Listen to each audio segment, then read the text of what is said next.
Good evening. Good evening, everyone. Before we get started, we have a special announcement by our district translator, Ms. Balbuena.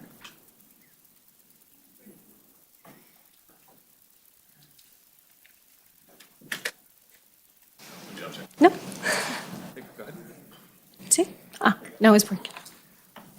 Thank you, President Lopez. Buenas tardes, habla Paula Balbuena. Si necesita servicios de interpretación al español, por favor llame al 1805-324-7680 e ingrese el código de acceso 260-382-200 más la tecla numeral.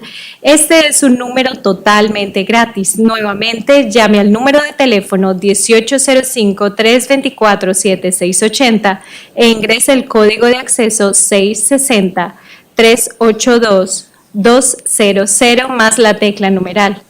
También puede encontrar estas instrucciones en nuestro sitio web en mcs4kids.com, dirigiéndose a la parte inferior de la pantalla en Quick Links y haciendo clic en las agendas para ir a la agenda de esta noche. Thank you. Thank you very much. And welcome everyone to the Modesto City Schools 1475th regular board meeting of April 18 of 2022. This meeting is now called to order. In closed session, board gave direction to legal counsel and unanimously rejected claim number 604906. Can everyone please stand for a moment of silence?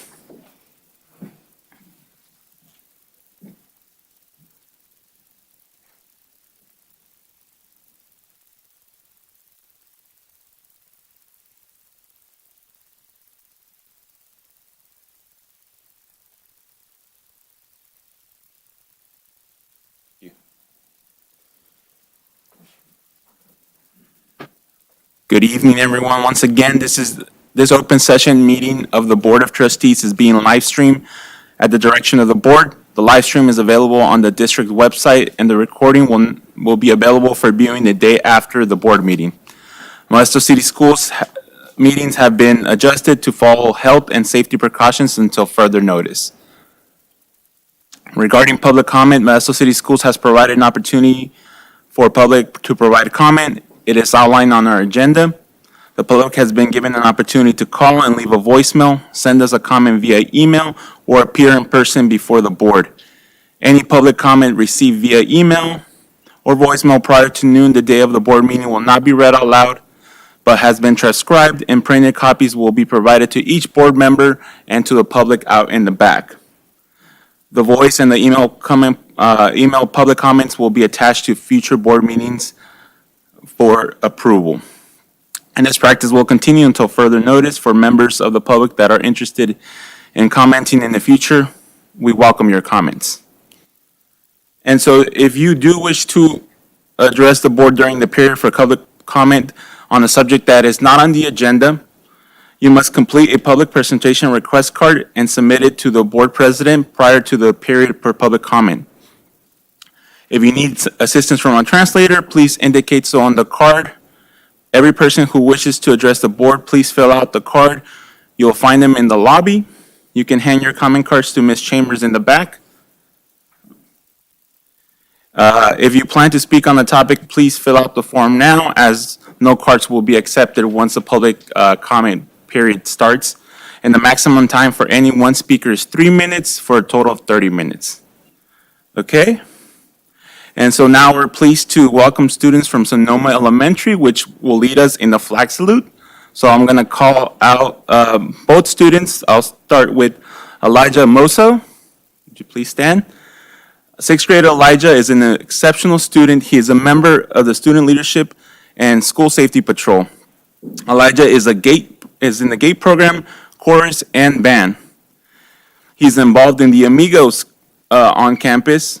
As an amigo, Elijah helps Julian, his fellow pledger here, with him tonight by reading to him every day during the day, being his PE buddy, and helping him line up for class. Elijah is a natural gift for working and relating with all students at Sonoma. Following graduation, Elijah is considering attending college to study marine biology. Impressive. And we also have Julian Lamb. Julian is a caring student and is always helpful in the classroom. He enjoys baseball, camping, riding his scooter, and playing with his siblings, and going to Disneyland. Don't we all? Julian was partnered with Elijah as his amigo at 6th grade outdoor education. Julian completed all nature hikes and escalated an 8-foot net climbing wall with his amigo Elijah cheering him on. Following graduation, Julian would like a career working with animals. Pledgers, please lead us in the Pledge of Allegiance, and everyone please stand.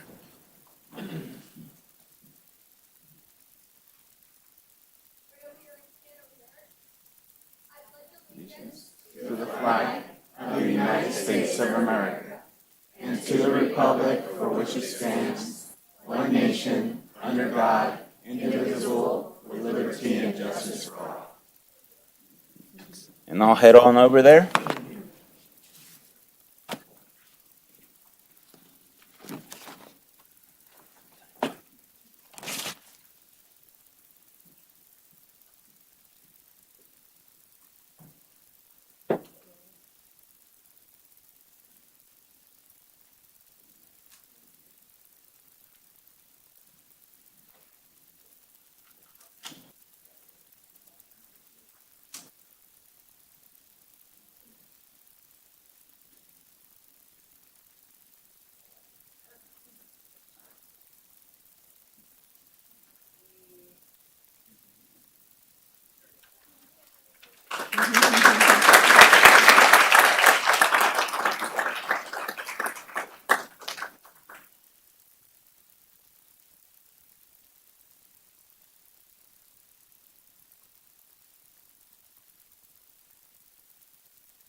Thank you for leading us in the pledge. And now I want to introduce our superintendent, Dr. Noguchi, for her announcements and welcomes.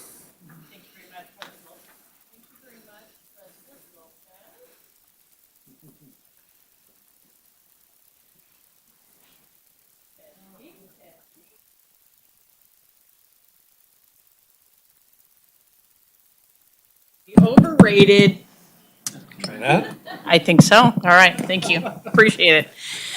Well, welcome everybody, for everyone that's come out tonight, and also for those individuals that are online. So it's always great to have folks in the audience here listening to our board meeting and recognizing and really working with us as a school district. I have two things that I want to talk about tonight. One is 4 proclamations that are in our consent agenda, and that I'd also like to introduce some new members to our leadership team in Modesto City. So first off, what is a proclamation? You know, a proclamation is really a document that recognizes the importance of specific individuals or an event. Tonight in our consent agenda, we have 4. Tonight, the board is asked to vote on all 4 of these proclamations, all of which contribute greatly to either our school district or our community at large. The first one is a proclamation on National School Lunch Hero Day, which is scheduled for May 6th. Teacher Appreciation, or the Day of the Teacher, which is May 11th. Nurses Day, May 11th as well. And lastly, Asian American Pacific Islanders, which is really the entire month of May. You know, MCS would not be where it is now if it weren't for any one of those individuals or groups. So I thank them for their service. I thank them for the attention that they give to our schools and to our community at large. Secondly, as many of you know, I have spoken a lot about leadership and the importance of leadership, not only in running our schools, but running our departments and running our district. That's why we're here. We're all leaders as we work forward and make Modesto City the best that it can be. Tonight, I want to start a new tradition, and that tradition is really introducing to the board and to the community our newest members to our Modesto City Schools leadership team. For those of you that are going to be introduced tonight, I want you to please stand and remain standing until the end. At that time, we'll all collectively recognize and celebrate you being part of this team. You don't have to worry, you don't have to say anything, you just have to stand and wave. That's all you have to do tonight. So no pressure. So I first would like to start by recognizing Adele Alvarez. Ms. Alvarez has worked as a teacher for 20 years. The last 4, she's been the vice principal in Modesto City Schools. Most recently, she served as a vice principal at El Vista, where she has been selected by the school and the community to now be the principal in El Vista. Next, I would like to recognize Brandon Fromm. You can stand and wait, there you go. Brandon has worked in education for 14 years. He is a Bayer graduate and began his career at Downey as a special education teacher. Mr. Fromm has been selected by the school and the community at Enslin Elementary to be the next principal. Welcome. I would next like to introduce Armando Mejia.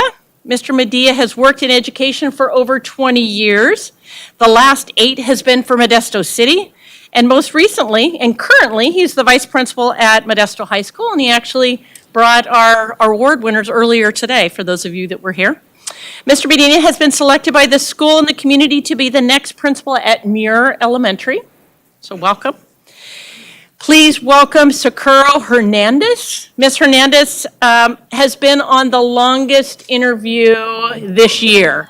She has been the interim principal all year long at Everett Elementary, where she has been selected as the next principal. She has worked as a school administrator for over 8 years, and she was a classroom teacher at Mark Twain for 3, and she is a graduate of Modesto High School as well. I would also like to welcome Mr. Jesse Campbell. Mr. Campbell has been selected as our next Senior Director in Human Resources. Mr. Campbell comes to Modesto City by way of Ceres Unified. He has been in education for over 16 years, most recently and currently the principal of a junior high school in Ceres Unified.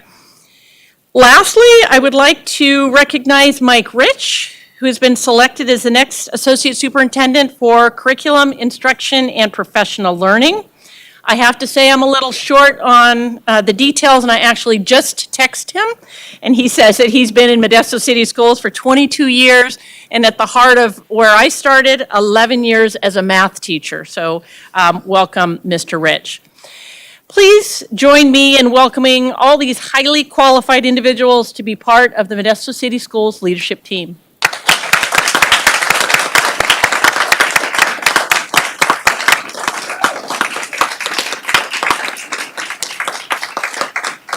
Thank you all, and I look forward to seeing you at that podium with presentations next year. So you're the next ones up. So with that, I'm going to turn it over to President Lopez. Thank you. Thank you very much. I'd just like to say, I'm not sure on the timelines, but I think Mr. Medina was my principal back when I was at Modesto High. So, yes. But congratulations to all. And this leads us to our Board of Education members' reports. I have, we'll start with Trustee West. We have a new system here. Make sure I've got it all. Thank you. Welcome to our district. I'm excited to see our family expand. So that's awesome. Thank you for doing that, Superintendent Noguchi, of putting names to faces. I appreciate that. Several of us went to an egg luncheon recently, which I had never attended at Modesto Junior College, other than getting lost trying to find the pavilion. Very interesting. It was amazing what the students did. They each had tables from the high schools, and we got to see the egg programs at all of our different high schools. I was not aware of the scope of everything that our students are doing, and I was really quite impressed with the students who were presenting. We also spent a fascinating Saturday morning going over our board policies recently. So that was good to get some of those off our plate. And tomorrow we have kind of a community changing event with all of our electric buses that we are going to be implementing in our district. And so the event's tomorrow morning, and I'm super excited about that. So our district is doing some really exciting things. Thank you. Thank you very much. Trustee Maestas? Thank you. So I've got a few things that I was able to do over the last few weeks or months. So I participated and went to the Lakewood Elementary STEM Night, and they had the Enox Forensic Biotechnology Career Pathway Program. I wrote this down to make sure I got that one right. They had students come over and do basically some science. Ooh, I'm echoing. It's so important that you have to hear me twice, right? Students were doing science experiments with the elementary kids. So it was really awesome. They did science experiments, they did art projects, and the kids had a really great time. My son's favorite thing was making a bouncy ball out of crystals. Really cool. But now we have a bouncy ball going around the house. I was able to go to some open house. I went to La Loma's open house, listened to all of the great, awesome things they have going on in La Loma Junior High School. It really, really is an amazing place, and I really got to look at the new parking lot and the plans for the track. It's pretty awesome. I went to Sonoma. Sonoma had I got a chance to walk around some of the classrooms. My favorite classroom to go into was, I think it was a sixth grade classroom. The teacher had the standards for mathematical practice up, so I was like, yes, mathematical practices. So that was my favorite thing in Sonoma. And then I went to Lakewoods, because that's where my kids took me to Lakewoods, and there was some really awesome stuff there. Just great open houses to see all of the wonderful things going on at these schools. I also went to the County Math Super Bowl, and Gregory High School was there and won some awards for their great work. Their mathematicians there winning some awards, as well as 7th and 8th graders and other high schools around the county. So that was a lot of fun. Lastly, Equity Committee. I went to the Equity Committee meeting, and we discussed microaggressions and how students how they affect students. And we had some time to chat about how we were affected by microaggressions. So it was a really great conversation that we had over an hour a couple weeks ago. That's it. A lot of stuff. So thanks. Thank you very much. Trustee Marks? Thank you. Guessing it's on? You can hear me okay? All right, just new systems, so it's kind of fun tonight trying to see how they are. I wanted to say that I had attended the Ethnic Studies meeting and enjoyed that. We're defining what Ethnic Studies will be, coming together and working with Frana and some other board members, Trustee Mejia, who's online. And so just being able to refine that is going to be really good, I think, when it comes to the board for us to talk about and discuss. And then I wanted to just mention a few things that I was excited about when I read the agenda on the consent agenda. Had to do with, and I'm getting the double feedback, so hey. We're trying to get Trustee Mejia up, Oh, just so you okay, know. so that's He what's doesn't happening. want to speak too, but Okay. later. All right, that's fine. So I just had like three of these.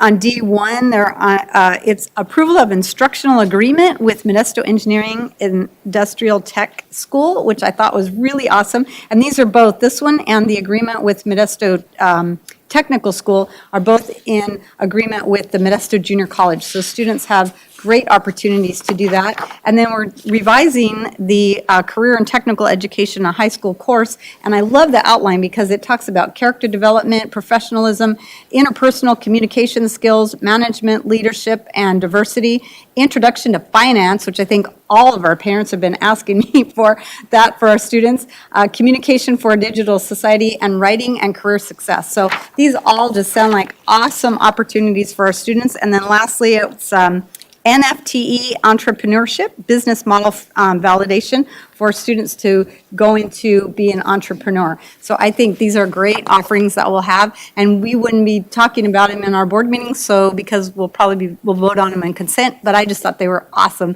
and couldn't resist mentioning them before we vote. Thank you very much. Trustee Irvin? was thinking that was going to be like a Lexus, mic on, then we had to start. Yes, like some of my fellow trustees, I was at the Ag Aware.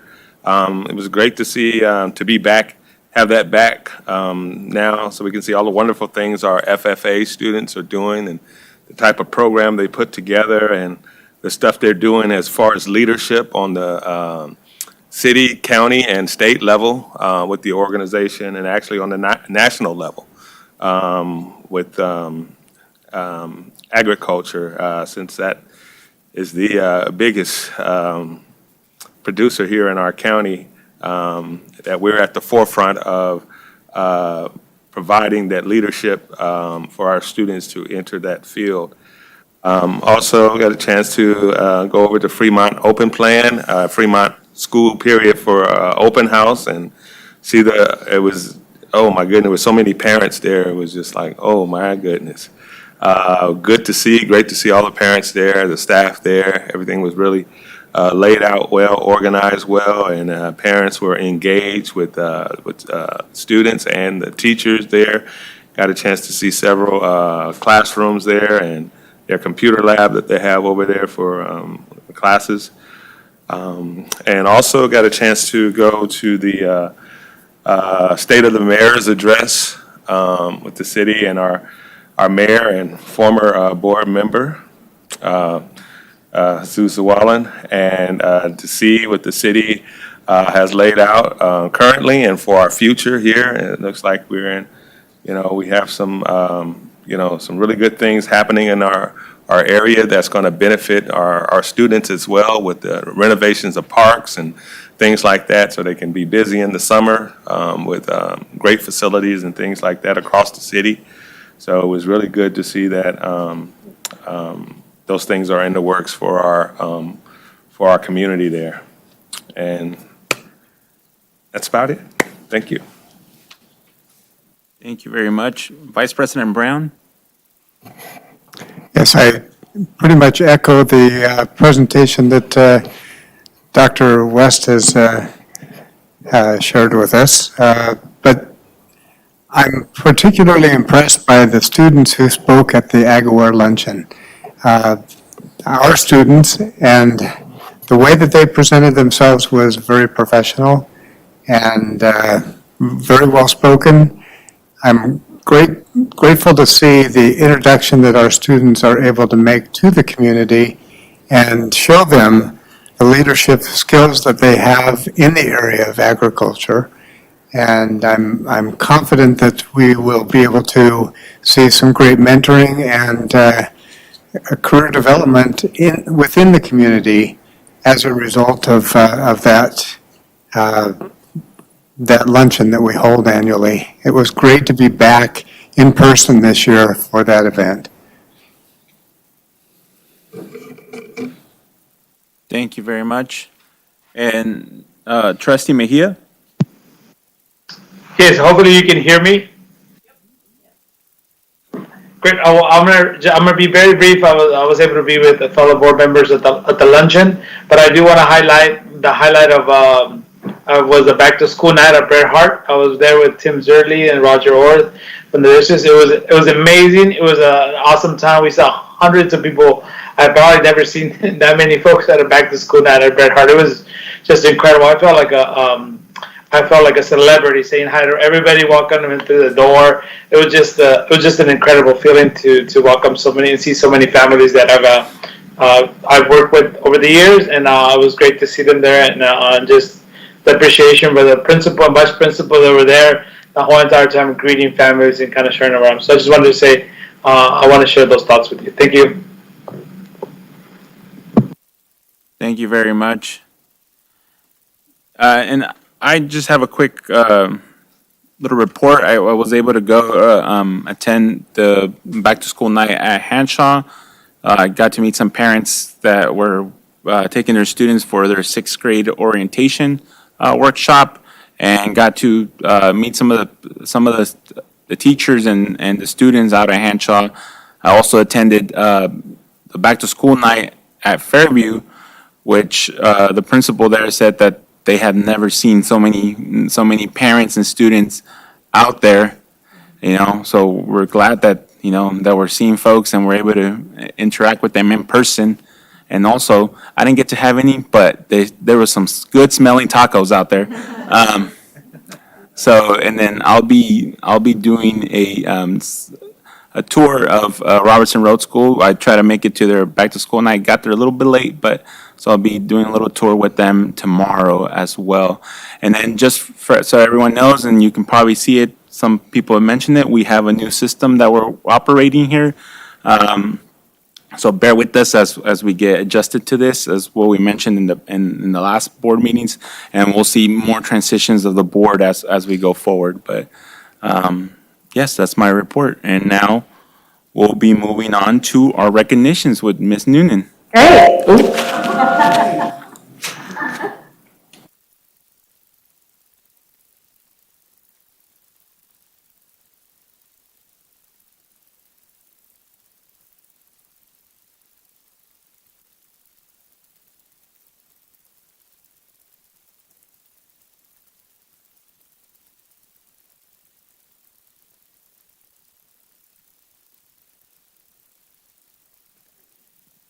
Can you hear me now? Okay, all right. Thank you. I feel like I should say thank you very much. Thank you very much. All right, so it's a pleasure to be here tonight. It's nice to see everyone. This is always a pleasure to do the recognitions, and I'm going to kind of rotate so that I can see all of you as well. So thank you for joining us this evening. So first up, we will celebrate a student with outstanding character, and this is through our Character Education Recognition Program. Now, if I can cue the PowerPoint slide to be displayed. Normally, if you've been at a board meeting before, we normally have we have our students attend in person. This particular student, he wasn't able to make it because both of his parents work full-time, and it's difficult for them to be able to get to the board meeting. But my assistant, Julia Nacio, worked very closely with him as well as the school principal, and we definitely want to recognize him for his stellar accomplishments. So tonight, we are celebrating 8th grader Jose Manzo from Hanshaw Middle School for the character trait of civility. As I mentioned, Jose and his family are unable to attend this evening. Both of his parents work until 7 p.m., so we still want to recognize all that he's done and the character trait that he's supporting. Jose was presented the award by Principal Debbie Butler, as you can see in the slide. He was nominated by U.S. history teacher Dana Holden, and she shared, "Jose is a pleasure to have in class, and he truly exhibits civility. He holds the door open for every student as they enter our first period class. The history department was nominated to cover the civility lesson plan. When Jose was mentioned for his courteous behavior in each of Ms. Holden's classes as an example of civility, students throughout every class period agreed. The students shared with Ms. Holden that Jose is always kind and helpful. The students' enthusiastic and kind words about Jose made it clear that he stands out as a student who models the character trait of civility." So even though Jose couldn't be here in person, as you can see, he still received the award, and let's go ahead and give him a round of applause.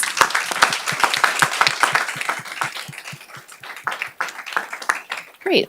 Thank you so much. So next up, we have two very special Modesto City Schools Hero or MCS Hero recognitions this evening. This is actually a kind of a partnership with the Stanislaus County Office of Education as well. So tonight we are going to be recognizing two of our employees in the area of early literacy. Our first MCS Hero is Tammy Jones, a job-embedded professional development coach with curriculum instruction and professional development. And Tammy, if you'd like to come up to the podium. Tammy was nominated by Senior Director Kim Newton, who shared that Tammy is being awarded for the Early Literacy Instruction Award on behalf of Stan Reeds. She is being recognized for her work with Modesto City Schools to promote and support the reading development for students in grades transitional kindergarten through 3rd grade. And we have Mr. Jay Brem from the Stanislaus County Office of Education. He's here tonight to present the award to Tammy, and we also have a Modesto City Schools Hero Award for you too. Jay is the project coordinator for the Cradle to Career Stan Reads and Stan Math programs. So Mr. Brem, I'll have you come up, and then Trustee Trustee Mejia is not here tonight. So perhaps President Lopez, would you like to be in the photo tonight? Okay, perfect. So let's go ahead and have Mr. Brem, you can do your portion, and then afterwards we'll do our next MCS hero. Oh.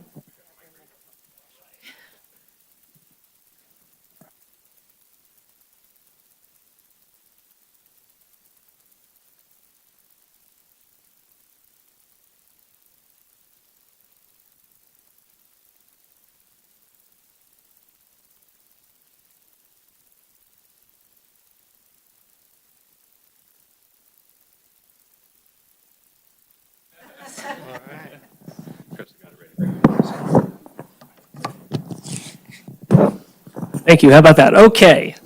Good evening, Dr. Noguchi, President Lopez, and members of the board. My name is Jay Brem. I am a project coordinator at the county office, and I serve as a lead on the Stan Reed's action team, which is one of our 5 action teams that make up the Stanislaus Cradle to Career Partnership. The goal of Stan Reed's is to have all children in Stanislaus County reading at grade level by the end of 3rd grade. And our team is comprised of educators and community partners whose work includes supporting literacy needs for young children and families across our community. Given the focus of our many school district partners on research-based reading instruction, strategies, and interventions, our team determined that it would be important to recognize those educators who are implementing with fidelity the instructional approaches necessary to support our early readers. And as a result, we created the Stan Reed's Early Literacy Instruction Award, or ELIA, as a way of honoring educators who use best practices, closely monitor individual student progress, provide appropriate interventions, and build empowered students who love to read. From mid-December through the beginning of February, nominations were open to all schools and districts in the county with TK through 3 educators, with the nomination review period taking place through the beginning of March. And I am happy to be here tonight to present the award to 2 outstanding Modesto City Schools educators, both of whom place reading at the forefront of their practices. And as was mentioned, Tammy Jones was nominated by Senior Director Kim Newton for her efforts as an instructional coach who strives to provide quality professional development to support foundational reading pedagogy and assessment. Her rigorous approach to job-embedded coaching, data gathering and reflection, and focus on differentiation is a benefit to teachers, administrators, and coaching peers throughout the district. So congratulations again to Tammy Jones, who also happens to be a member of our Stan Reed's team, for your wonderful work in the area of early literacy. Thank you. Right. Don't want to get too many fingerprints on it.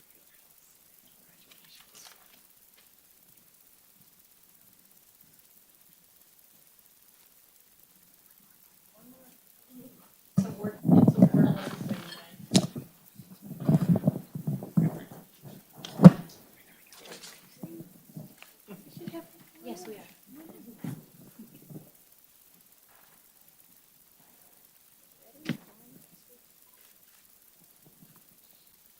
Here we go. So much nicer without masks. Yes. Okay, I have to do the smiling eye thing. Thank you very much. Thank you, Kate, for your time. Excellent. And then, Mr. Brim, I'll have you remain standing because our next MCS hero is Barbara Rios. Barbara is a kindergarten teacher from Orville Wright Elementary School. Barbara was also nominated by Senior Director Kim Newton, who shared that she is being awarded with the Early Literacy Instruction Award as well on behalf of Stan Reed's. And again, this is awarded to teachers who have shown excellence in promoting and supporting reading development. So, Mr. Brim, I will give you the microphone back if you have anything you'd like to say about Ms. Rios. Thank you. I think we did it right? Yeah? Okay. So Barbara, as mentioned, Barbara Rios was also nominated by Director Newton. Mrs. Newton describes Mrs. Rios's deep knowledge of kindergarten literacy standards as a key to intentional planning of instruction that is explicit, scaffolded, and systematic. She fosters nurturing relationships with students, and in turn, students respond to the high standards she sets for reading. Mrs. Rios participated in a year-long intense professional development opportunity called Language Essentials for Teachers of Reading and Spelling, or LETTERS, serves as a mentor for newly hired teachers, and organizes the Read Across America event for Orville Wright students. She even conducted family reading nights virtually during the COVID lockdown. And congratulations to Barbara Rios for creating a data-driven, supportive literacy environment for students and families.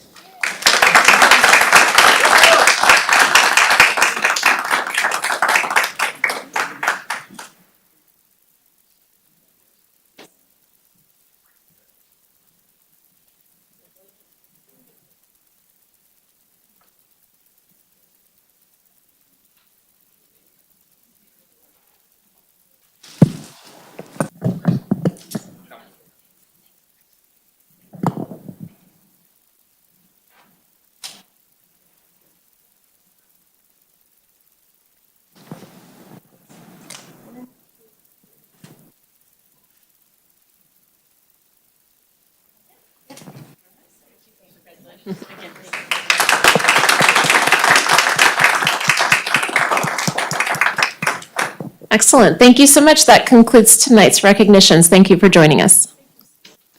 Thank you very much. And before we continue, I'd like to make a roll call.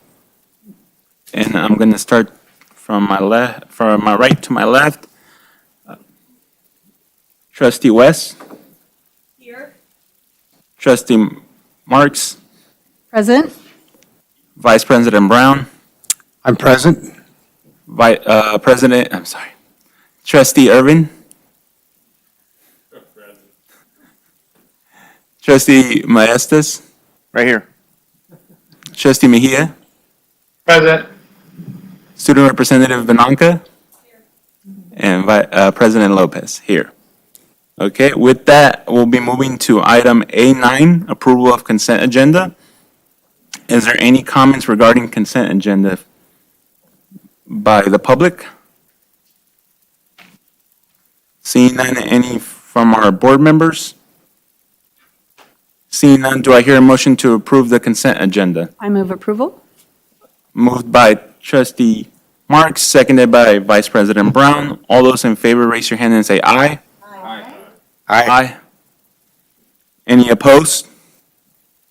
Seeing none, motion passes unanimously. This brings us to 810, approval of order of discussion actions items. Do I hear a motion to approve the order of the discussion action items for tonight?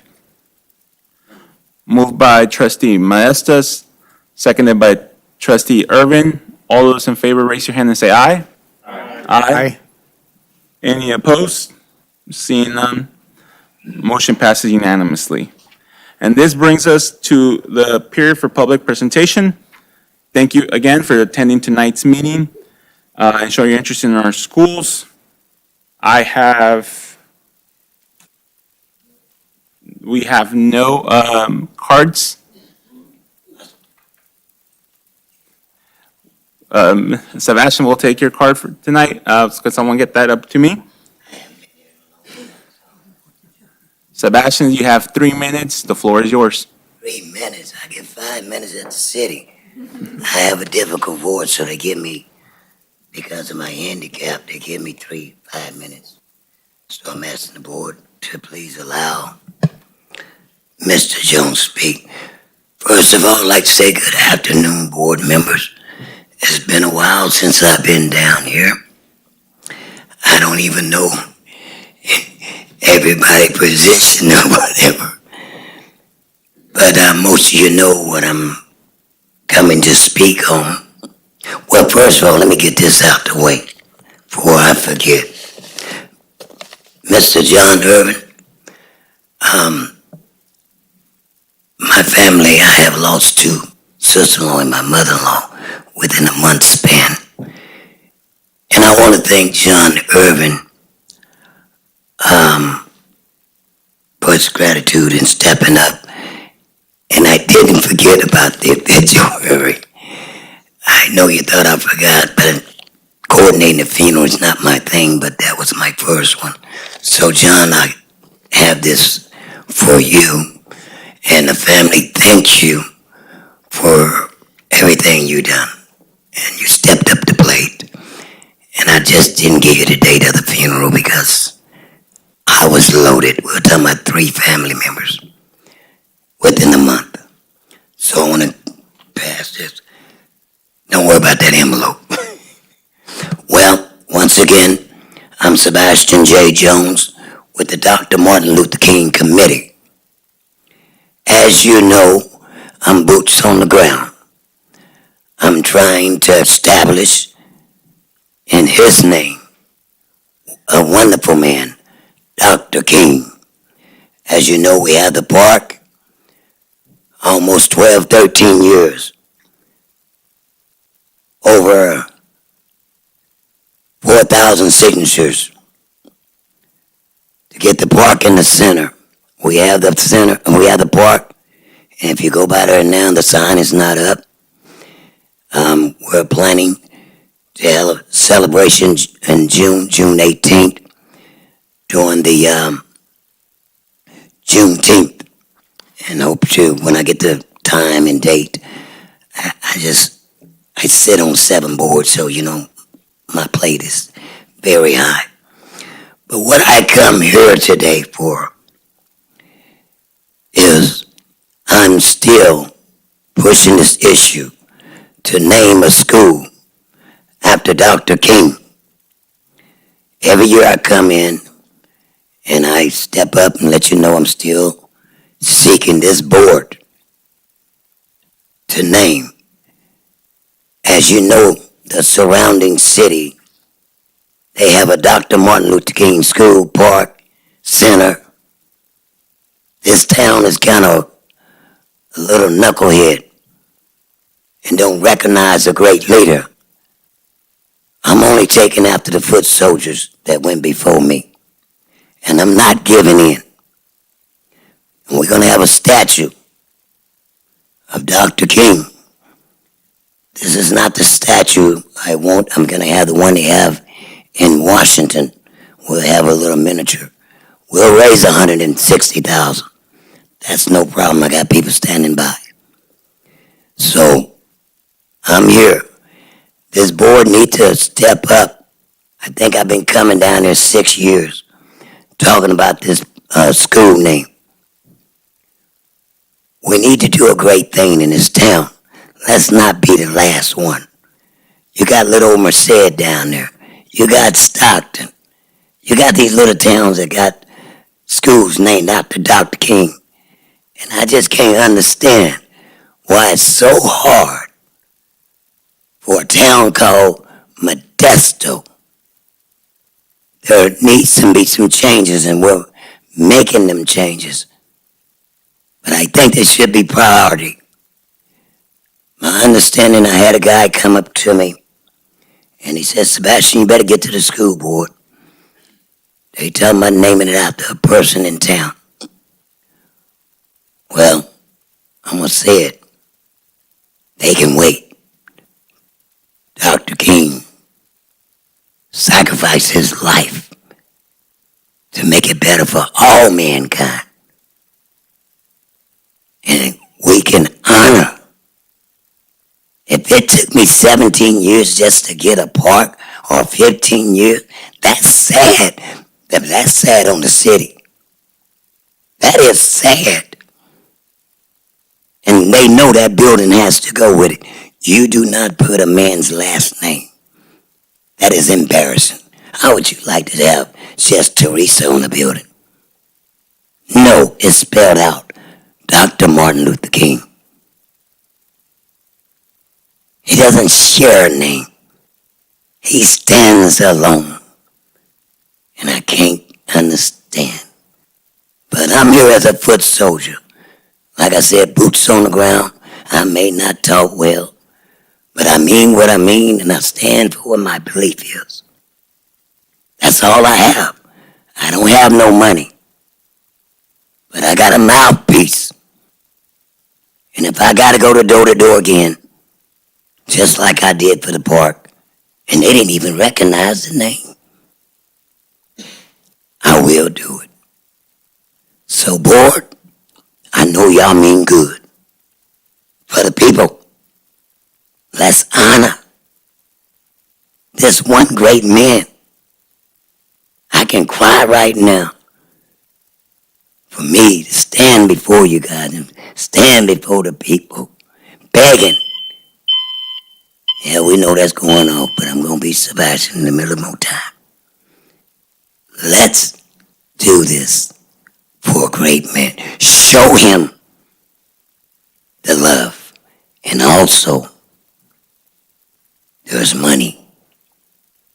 See, when they changed that name to that park, we lost that $8.5 million. I'm gonna need you to, Wrap it up. But I asked you, I'm disabled.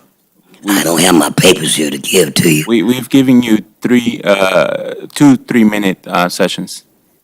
Wonderful. Now, I'm not going to disrespect. Let me shut it down. Let's do what's right. Let's honor this great man. Let's not be like Arizona when he came to celebrate.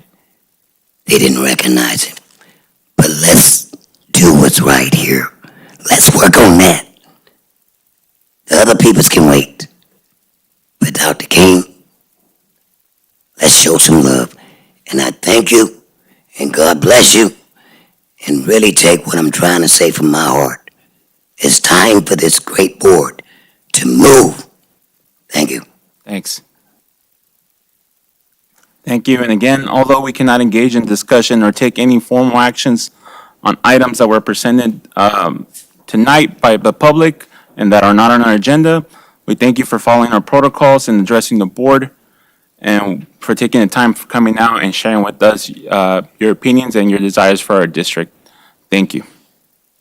And now we'll be moving on to item B1, Student Representative to the Board Report. Ms. Benanca, welcome. Is this working? Okay, perfect. Thank you, President Lopez.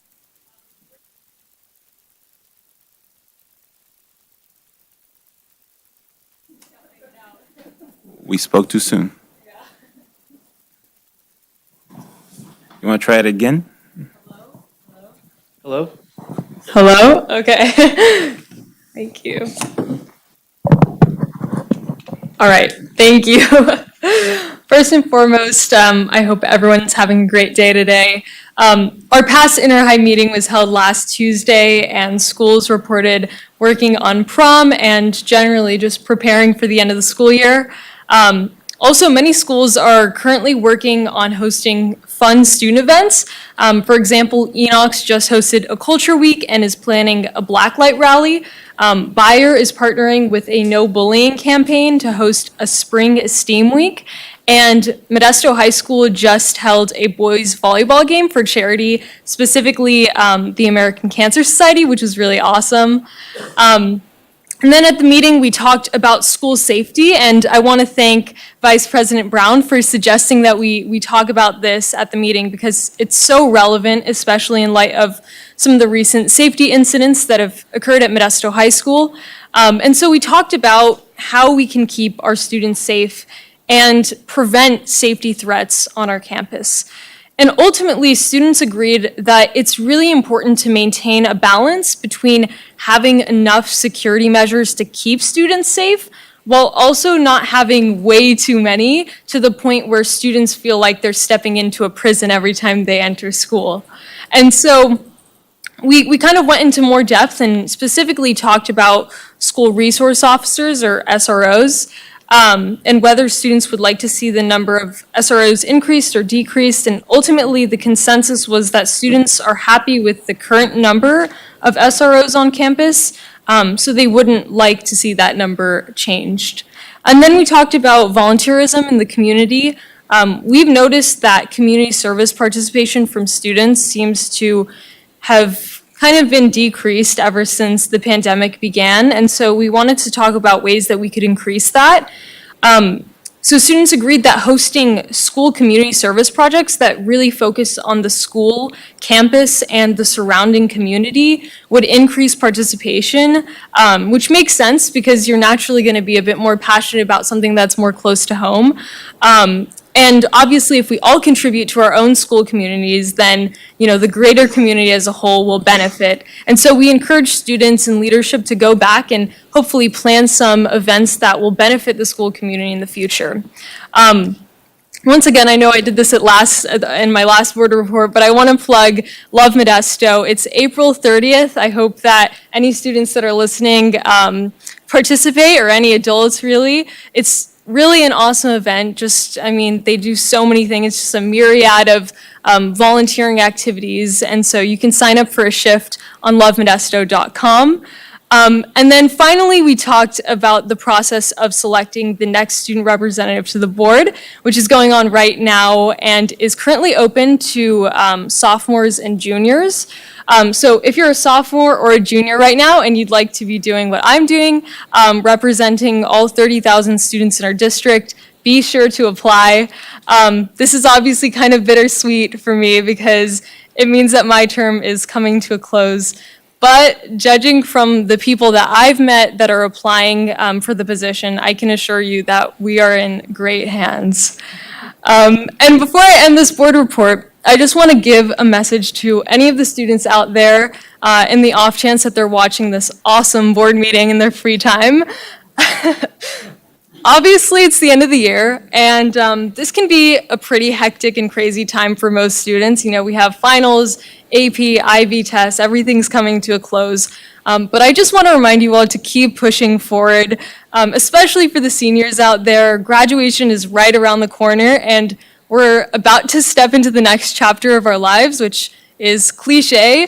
But yeah, it's scary and exciting at the same time. But I just think it's really important that we don't let this last month of school get the best of us. So just keep pushing forward and keep your eyes on the prize, whether that's graduation, getting great grades, enjoying a great summer, whatever that is for you. And that concludes my board report. Thank you very much. We'll be moving on to item B2, California Schools Employees Association report. I see no one for tonight, so I'll be moving on to item B3, which is the approval of passport to literature grades 7 to 12. This presentation will be done by Ms. Newton. Good evening, President Lopez, trustees, Superintendent Noguchi, and cabinet members. I am Kim Newton, Senior Director at CIPD. And can we get do you have the PowerPoint in front of you? Will be.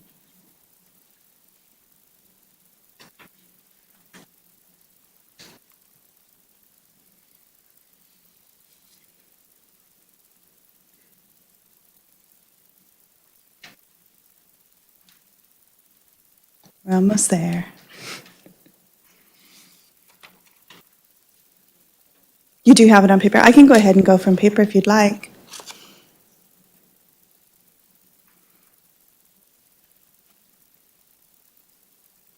There it goes. All right. Can you move to the next slide for me? All right. Well, tonight I'm seeking board approval on a revision to the supplemental instructional materials list. On March 18th, there was a board communication where I shared the 4 titles that we're looking to add to our Passport to Literature list, as well as gave directions for how the board members could access to review those materials prior to tonight's board meeting. This presentation is aligned to District Goal 1.0, ensuring great instruction first time, and Goal 3, as far as communicating with our stakeholders. So let me tell you a little bit about the process for Passport to Literature. During the school year, the teachers submit recommendations for supplemental literature, which are full-length novels. Every submission is reviewed by 2 readers outside of the school, so either another school district, another high school, or a member of NCIPD, our coaches and coordinators. The committee reviews the recommendations and makes the recommendation as whether we want to add that to our Passport to Literature list or if we do not. Parents are made aware of any concerning content through annotations. So parents are notified at the beginning of the year of any supplemental literature that require an annotation. They are also notified at the beginning of a quarter when that book is going to be presented. This allows parents time to review that content and request a supplemental assignment for their students. So this year, we are looking to add 4 titles. 2 of them are junior high school, 10 Days in a Madhouse and Crossover. Neither one of those require any annotations. And then 2 other titles, Educated for 12th grade and Made, Hard Work, Low Pay, and A Mother's Will to Survive, are both being recommended for 12th grade courses. Both of those do have annotations. There is some violence in both of those that we just felt like parents should be aware of to make a determination as to whether or not they would like their child to participate in that activity or receive an alternative assignment. So next steps, we are asking that the board approve the proposed literature to be added to the 2022-23 Passport to Literature list, and I am available if there are any questions. Thank you very much. We're going to go out to the public first off, see if there's any questions or comments from our public. Seeing none, do I have any questions or comments from our board? And I have Trustee Marks. Thank you. Thank you for the information, and I appreciate it. These are really interesting books, I have to say. So we'll start off with the one this one was fascinating. I loved Crossover. I think every kid would love this, and it's done in 2 forms, and the poetry and how the teacher said that they wanted to do music along with it, with the music references, was really fascinating to me. I thought that was a great way to use this book, and it just, I don't know, I was really impressed with the family dynamics and the brothers and their interaction and the parents, and even though the father does, not to do a whatever. Spoiler alert. Yeah, spoiler alert, the father does pass away in the end, so it was really, and the way they handled it was really well. Also, I appreciated Educated as well. This one, I thought we should make a little bit of a different annotation to it because, let me see. I was concerned because it said violence was minimal. I thought the violence in this was pretty extensive. The daughter in it was she was abused really horribly by her brother, and her sister was as well, but you don't find that out until later, and then his girlfriend, and then his wife. So that was like, whoa, this was quite and she had to recover from all of that, concussion, choking, knocking her out, all of that. So I didn't call that minimal. I thought that was pretty severe. Also, the profanity, she didn't use any bad words, but she did use, her brother did, and there's a whole section that he used the N-word, like, a lot. And so I thought parents, if they were concerned about that, that should be something that's in the annotation. Also, the abuse, I thought it said minimal. I thought it was very severe emotional, and the physical was bad because of the way her father treated her.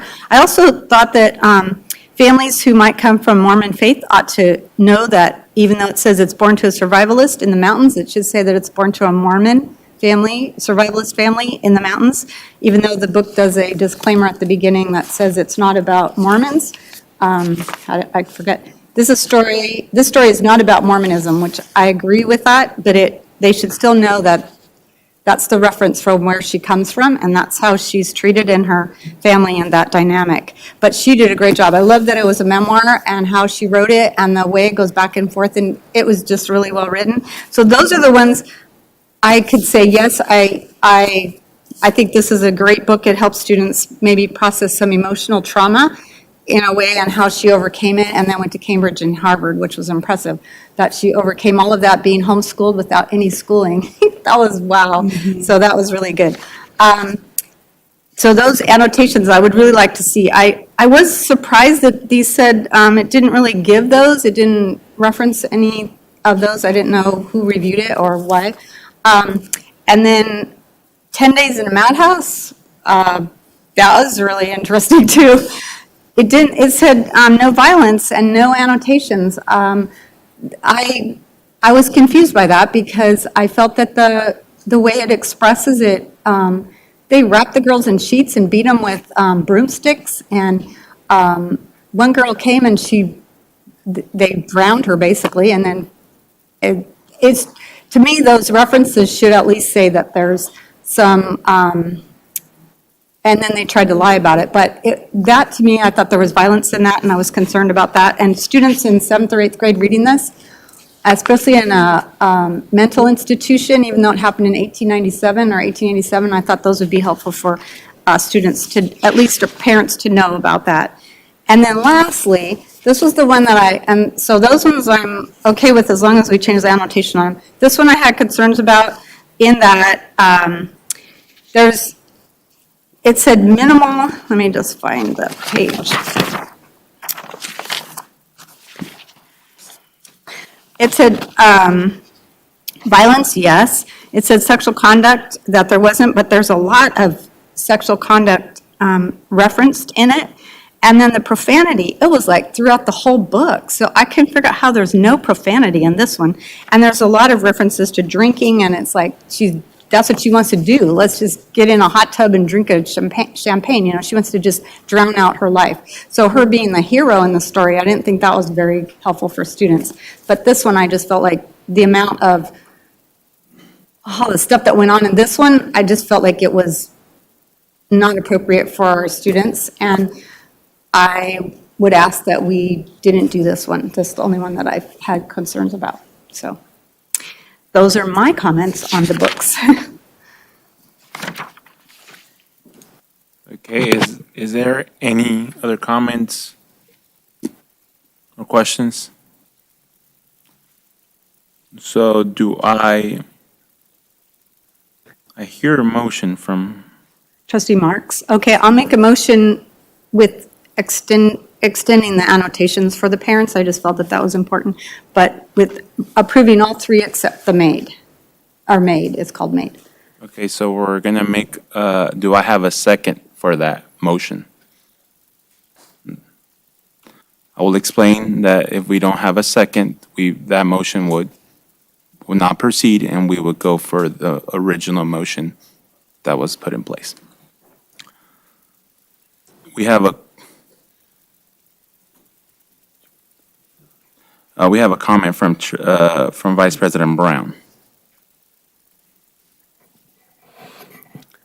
So as I read the overviews, I didn't have the time that I appreciate Trustee Marks took the time to read these pieces and appreciate that you are willing to dedicate that time. I looked at the fact that these two books for 12th grade are very much real situations that our students are facing, and I appreciate the fact that the annotations are there. I think they, in both cases, would need to be stronger than they are, but I think it's important for us to encourage parents to have the chance to review the material and read the books. Do we make the books available for the parents?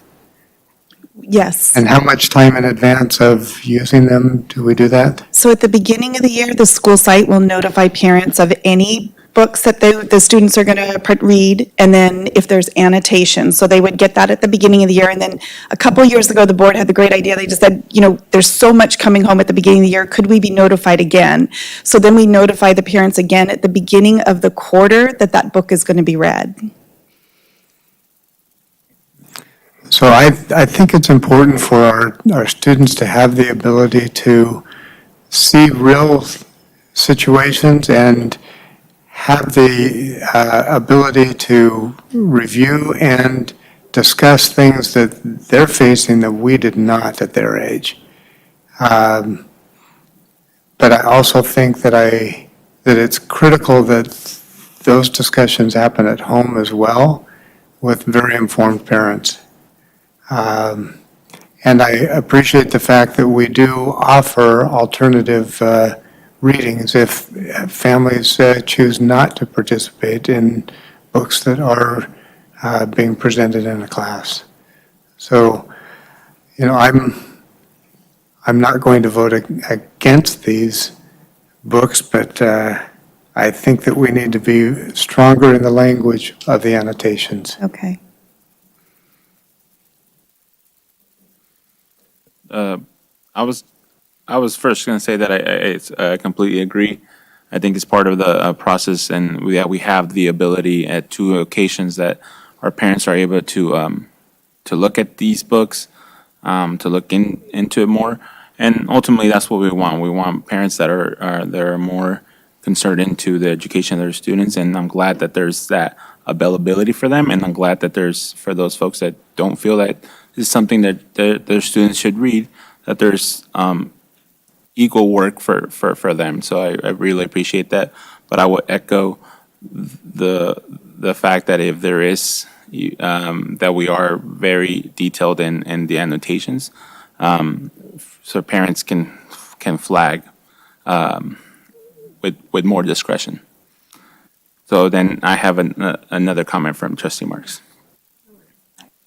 Yes, I so appreciate your comments, and I'll show you after all of the pages that have the F word and the porn house and the S word and all of that, just so you're aware that this is what our students are reading. And then I just wanted to ask, though, for permission, if we could do it separately, because I'd like to vote for these other three. I don't want to lump them together and then vote for and the board could support the MAID. I just would like to be able to vote no on that one. So I'm just asking for permission by the board to vote separately on them. Okay. Is everyone okay with that? Okay, so I'm going to do a motion to approve the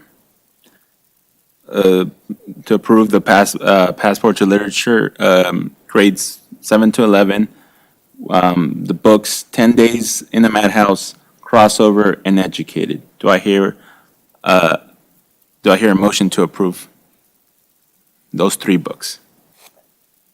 So moved. And I'll second. Moved by Trustee West and seconded by Trustee Marks. All those in favor say aye. Aye. Aye. Okay, those three books pass unanimously. Did we get a yes from Trustee Mejia? Yes. Okay. And then now, do I hear a motion to approve the fourth book, Made, Hard Work, Low Pay, and A Mother's Will to Survive?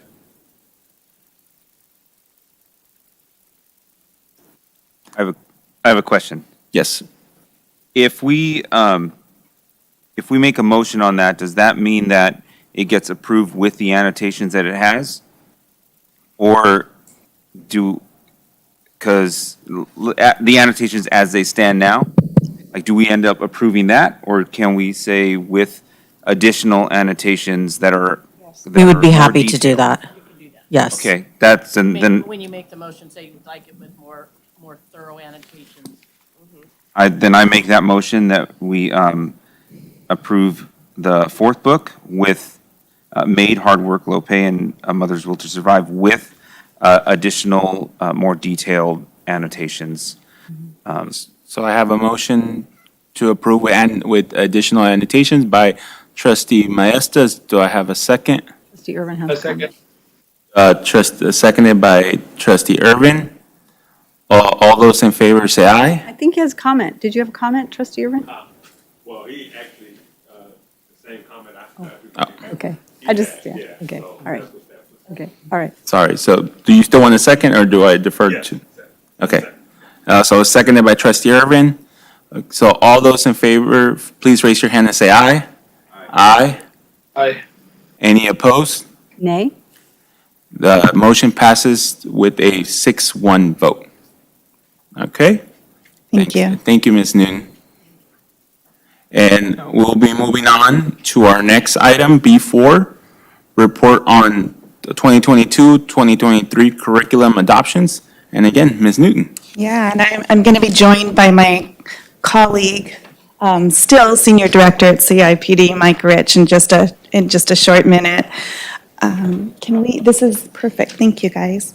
So The purpose of this presentation is to present curricular recommendations for adoptions for social science, world language, CTE, and MVA.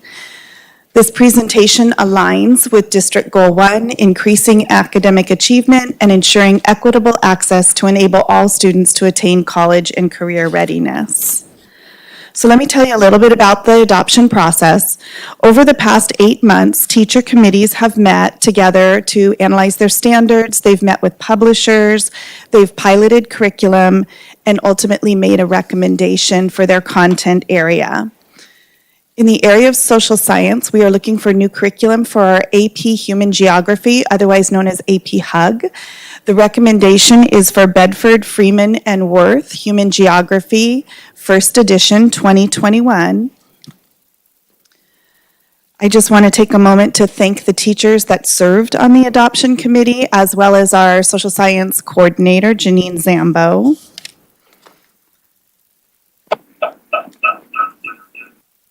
And as part of our adoption, our students will receive both digital and physical books. They will receive AP prep materials. The adoption is for an 8-year contract, and the fiscal impact is approximately $110,000. The next curriculum up for adoption is our CP Psychology course. Again, comes from Bedford, Freeman, and Worth. Thinking About Psychology, the Science of Mind and Behavior. This is the 4th edition, published in 2019. It's a smaller crew, but there are only 3 teachers that teach CP Psychology in the district, so I definitely want to acknowledge the 2 that served on the committee, as well as, again, Janine Zambo, our History Social Science coordinator. Students for CP Psychology will receive digital access for every student. There will be a class set of physical books in the room, and this is for a 7-year contract with a fiscal impact of $45,000. Last year, the board approved new world language curriculum for our high schools. We had to wait for the junior high schools for the state to adopt and approve a list of curriculum for 7th and 8th grade, which they did. So we are recommending Senderos for Spanish 1 and 2, and this is the same program we're using at the high school. And for our Spanish for Spanish speakers, the committee is recommending Reporteros. The high school adopted Galeria, but that was not an option for our 7th and 8th grade. It was not on our state board approved curricular list. Again, just acknowledging and thanking the teachers for their time to go through and really review and pilot this curriculum, as well as our English Language Arts coordinator, Rachel Howenstein, who facilitated their meetings. And so the Senderos 1 and 2, the students will receive print and digital curriculum for each student. It is a 6-year contract. And Reporteros as well will receive print and digital curriculum with a fiscal impact of $40,000. I'm going to turn it over to Mike.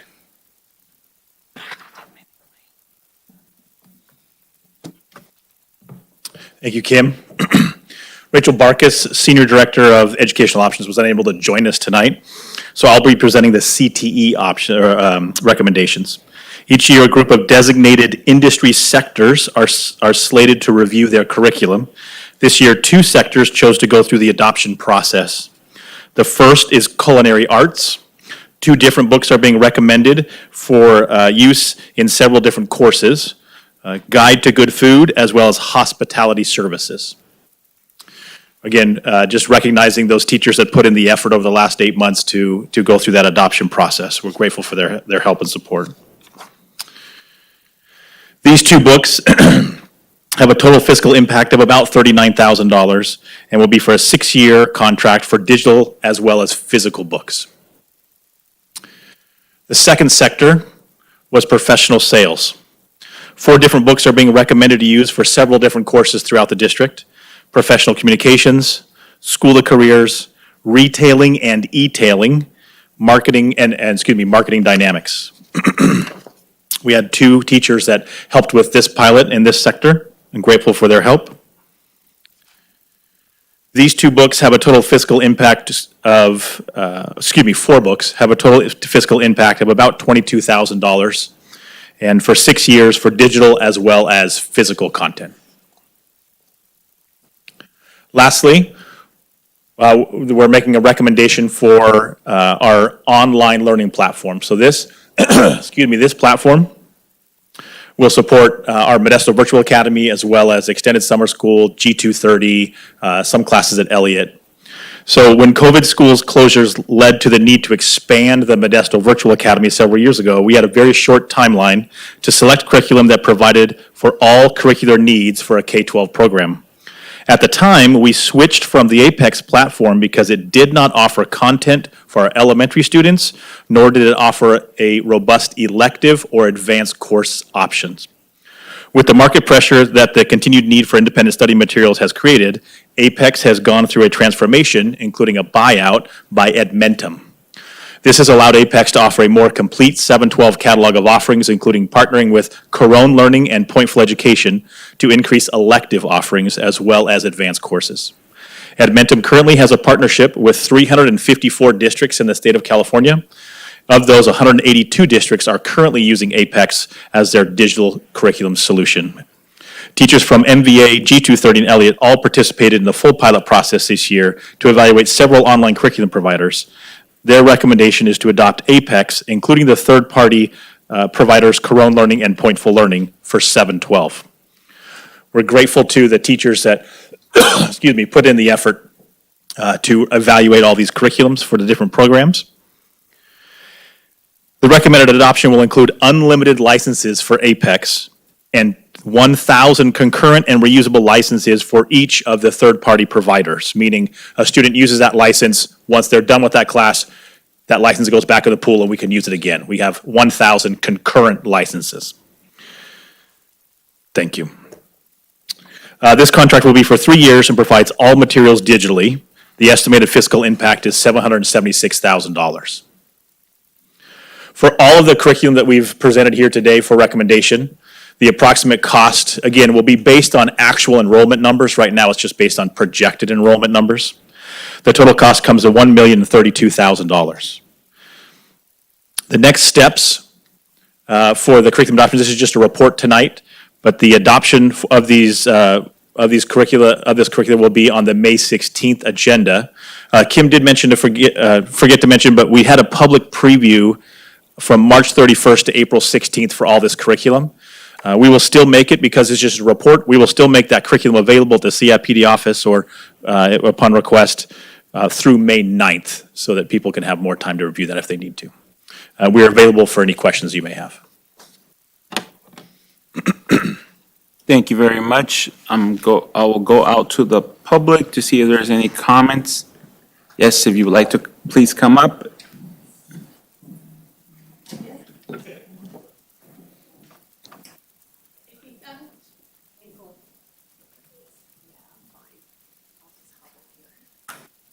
Good evening. My name is Rose Mitchell.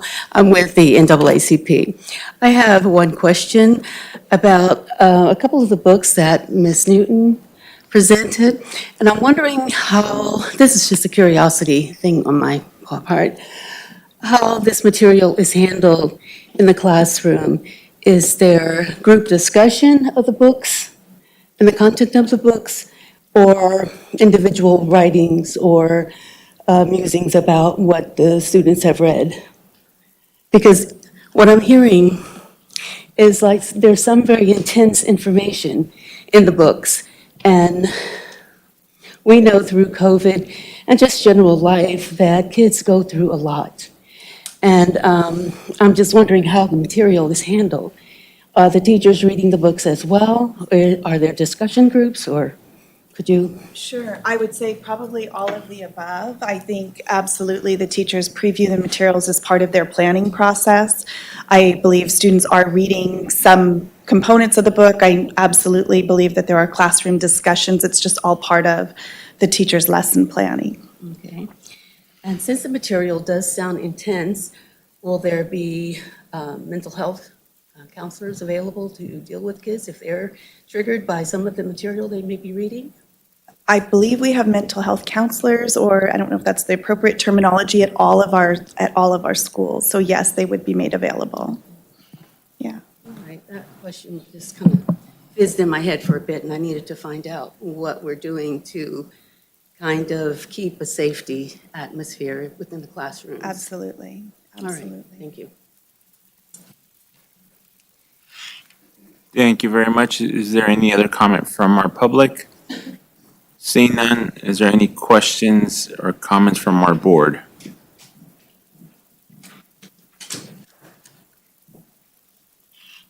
I have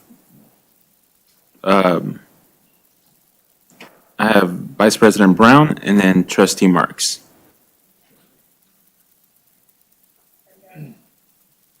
And then our student representative.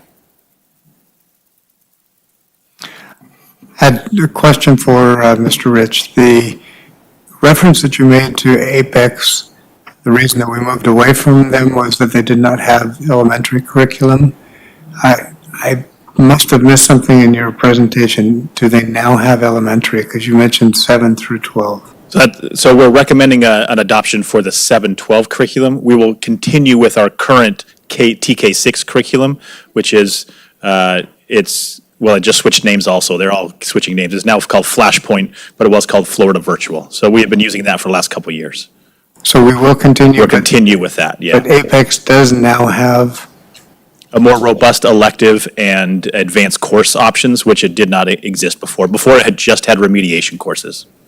but they also do offer elementary curriculum now? No, Apex does not have elementary curriculum. Okay, I misunderstood Yeah. that. Thank you. Thank you very much. Trustee Marks? Thank you. I had a question, since we're using the Florida Virtual, and we were using that for all the health and PE on it. So this one says Corona, so this is a completely different health curriculum than we had approved before in the Florida Virtual one.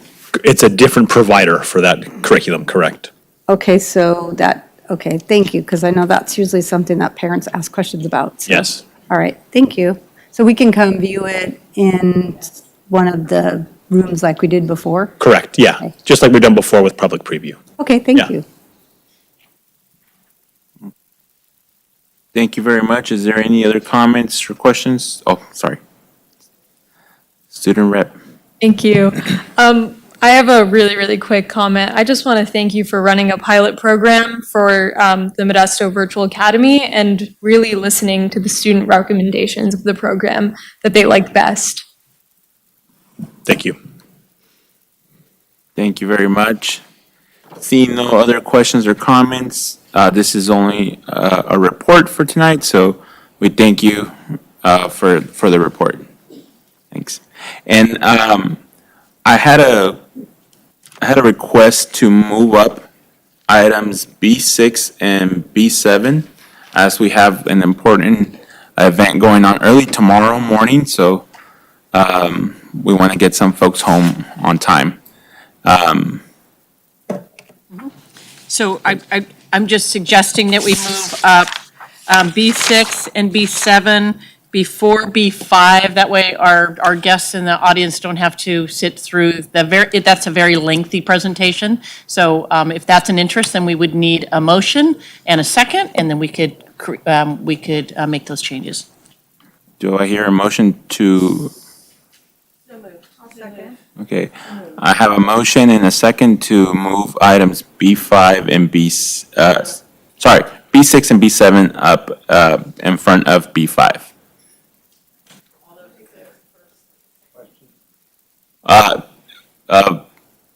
Trustee West made the motion, Trustee Marks made the second.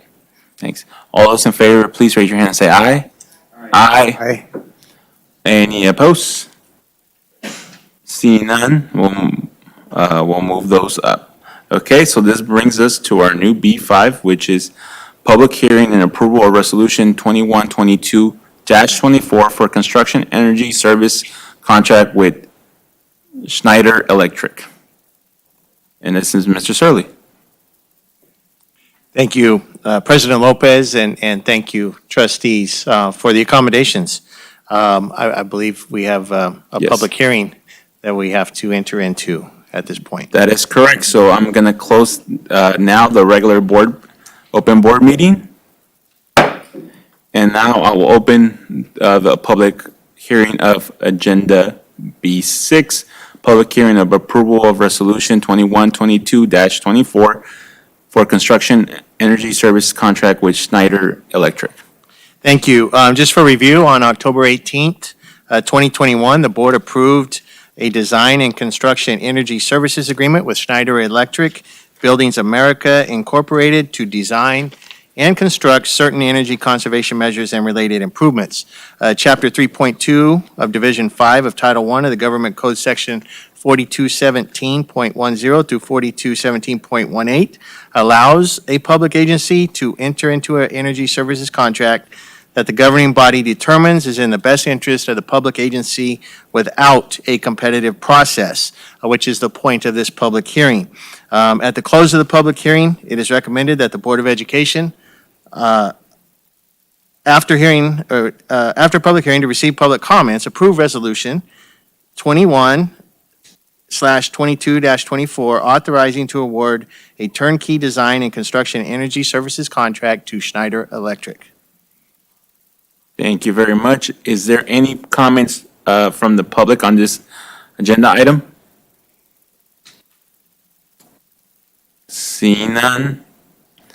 Is there any comments or questions from the board? I have Trustee Marks. I just wanted to say that I appreciate the savings, because otherwise it would be like, oh my goodness, we're spending this $13.5 billion, but the savings is $18.3 million, so that was awesome. So thank you for that, and I think it helps us. Yes, and one thing that's not noted here, in addition to that, is we're pursuing You're good. I do. Thank you, Mr. Rich. We are pursuing $4.3 million of additional grant funding for the infrastructure related to this, so it should be substantially lower than the $13 million as well. Thank you very much. And is there any other comments or questions? Seeing none, I will now close public hearing and reconvene the regular board meeting. And now, do we have a motion to approve the public hearing and approval of Resolution 2122-24 for construction energy service contract with Schneider Electric? Moved by our student representative Manalka, and seconded by Trustee Marks. Are we allowed with the, great. All those in favor, please raise your hand and say aye. Aye. Any opposed?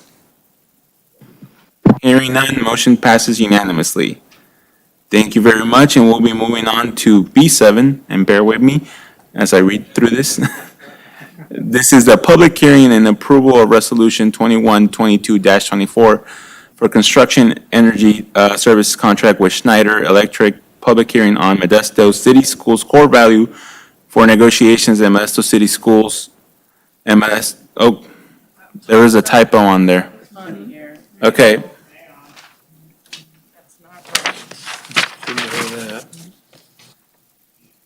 We started off with the same.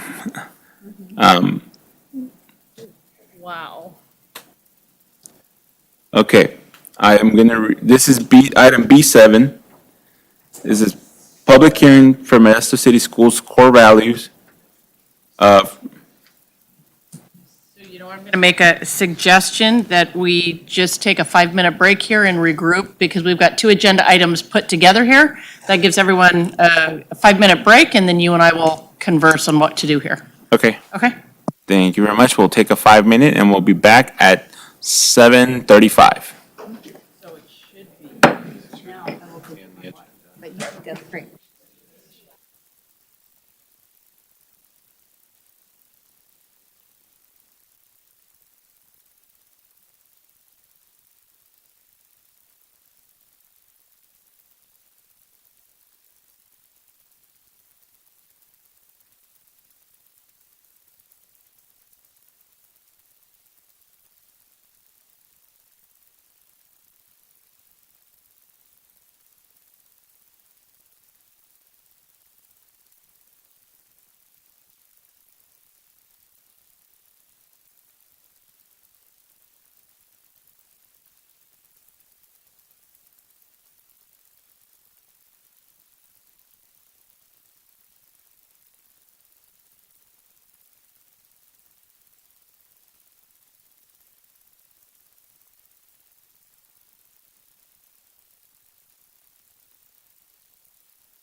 Welcome back, everyone.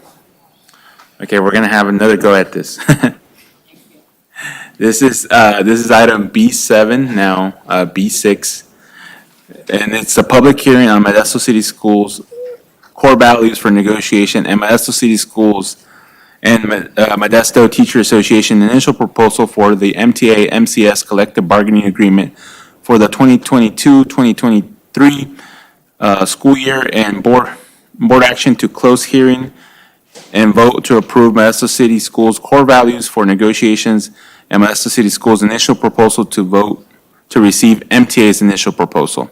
This is Mr. Henderson, and I will now close the regular open board meeting, and will now open as the public hearing on the agenda stated above.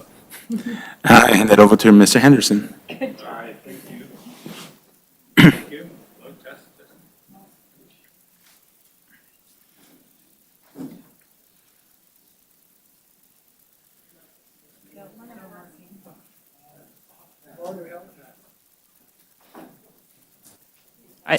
Test. Test. Okay. All right, I'll read through the statement, and if the sequence is a little out of whack, we'll get there. Good evening, Board President Lopez and trustees. Item B7 is the public hearing and board action that allows the district and MTA to begin negotiations for the 2022 to 23 school year. The process, known as sunshining, identifies the initial proposals each party opens that will then be the focus of negotiations. We have printed copies that are available of the core values and each party's initial proposals out in the lobby. Both parties elected to only open two automatic reopeners, the Article 9 salary and Article 10 health and welfare benefits, with no additional reopeners open. As a result, our negotiations for the upcoming sessions, pending the board approval of this item this evening, will focus exclusively on salary and health and welfare benefits. It's recommended that a public hearing be held on MCS's core values for negotiations and MCS's and MTA's initial proposals for the MTA-MCS collective bargaining agreement for 22-23 school year. And board action to close the hearing and vote to approve the district's core values for negotiations and the district's initial proposal, and vote to receive MTA's initial proposal. Thank you. Thank you very much. Do I have any comments from the public on this agenda item? Seeing none, do I have any comments from our board? Okay, seeing none, I will not close the public hearing and reconvene as a regular board meeting. And we'll be looking for a motion to approve the public hearing for Modesto City Schools core values for negotiations and Modesto City Schools and Modesto Teacher Association initial proposal for MTA MCS collective bargaining agreement for 2022-2023 school year, and board action to close hearing and vote to approve Modesto City Schools core values for negotiations and Modesto City Schools initial proposal to vote and receive MTA's initial proposal. And I'll close the public hearing now. And do I hear a motion to approve? I move, but I'm not saying that. We have a motion by Trustee Maestas. Do I have a second? Second by Trustee Marks. All those in favor, please raise your hand and say aye. Aye. Any opposed? Seeing none, motion passes unanimously. Thank you very much. We look forward to commencing negotiations with MTA. Appreciate it. Thank you very much. Alrighty then, now we're going to be moving back to our original B5, now our B7, which is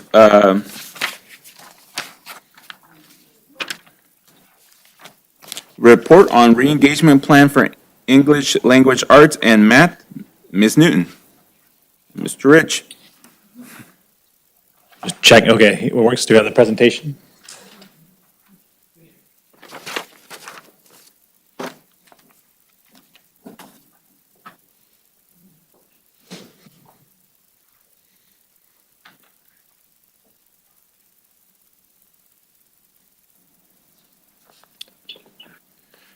Tonight, myself and Senior Director Kim Newton will present on a report on the re-engagement plan for English language arts and mathematics. And really the purpose of this presentation is report on what we've done to address unfinished learning due to the pandemic. Specifically tonight, we will talk about what we've done to re-engage students and staff as we've opened back up. We'll talk about the supports that we've provided for students and staff, talk about some barriers that have kind of hindered some of the progress, and then we'll look at some data and address some next steps. So tonight, this presentation aligns directly with MCS Goal 1 and 2. I'm going to wait. Right there. Perfect. There we go. Great job. So it aligns directly with Goal 1 and 2, 1 being providing equitable access to enable all students to attain college and career readiness, and Goal 2 to ensure employees have access to high-quality professional development. So re-engaging students and staff. We started the year in August asking staff the following essential question. How do you use data to prioritize instructional time, and how do you clearly communicate learning expectations to the students? The work around this question was pulled from research conducted by Dr. Pedro Noguera and Dr. Michael Fullen. We specifically asked sites to work on developing meaningful relationships as well as using data to inform and prioritize instruction. By understanding the gap between grade level expectations and the current levels of performance for a group of students, a teacher can organize the content and a series of lessons in a logical way to ensure learning. That's from the research. So to help teachers facilitate this, all students took a diagnostic assessment in English language arts and in mathematics as they came back at the start of the new school year. As an MCS team, we worked to establish systems to help build the capacity of our staff. Whoop, hold on, too far there. There we go. Included was a plan for monthly coaching for English language arts and mathematics. There we go. For all TK6 teachers.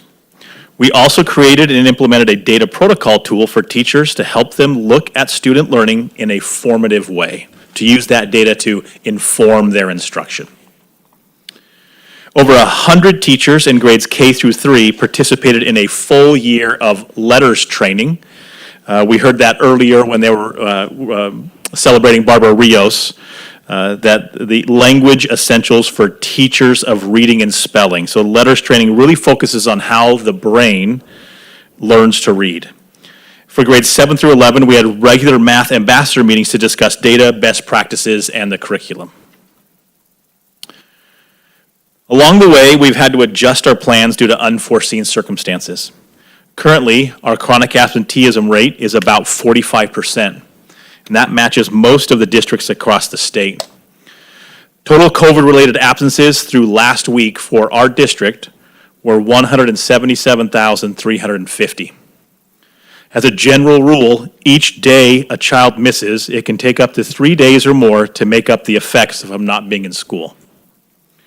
With a large number of staff also on quarantine, the demand for substitute teachers meant that professional development had to be paused. On one day this school year, we had 519 staff members report absent between all bargaining groups. These barriers meant that we had to modify our plans and shift our focus to just keeping schools open. So we're going to move into the data, and Kim's first going to talk about English language arts.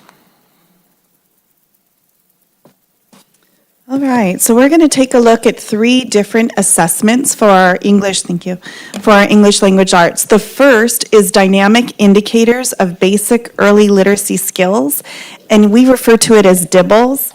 DIBELS is really an assessment that shows us if students are learning how to read. So the whole focus is, can they read the code that's on the page there? There are multiple different assessments given to students at various grade levels, and then they are given an overall composite score of how well they're doing. We are also going to look at interim assessment block. We refer to those as IABs, and we're going to take a look at some curriculum embedded benchmarks for grades 9 and 10. The second 2 assessments, we're really looking at are students able to read to learn? So first up, this chart shows the results for all kindergarten through third grade students in Modesto City Schools for benchmark 1 and 2 on the Dibbles assessment. So one is given at the beginning of the year and one was given at the middle of the year in January. The bars show the percentage of students who are proficient and above on an overall composite score. The first column shows all students followed by our student groups. And I just want to mention that nationwide, our students of color have been particularly hard hit by the disruption from the pandemic. This next chart shows a 3-year trend of our middle of year scores.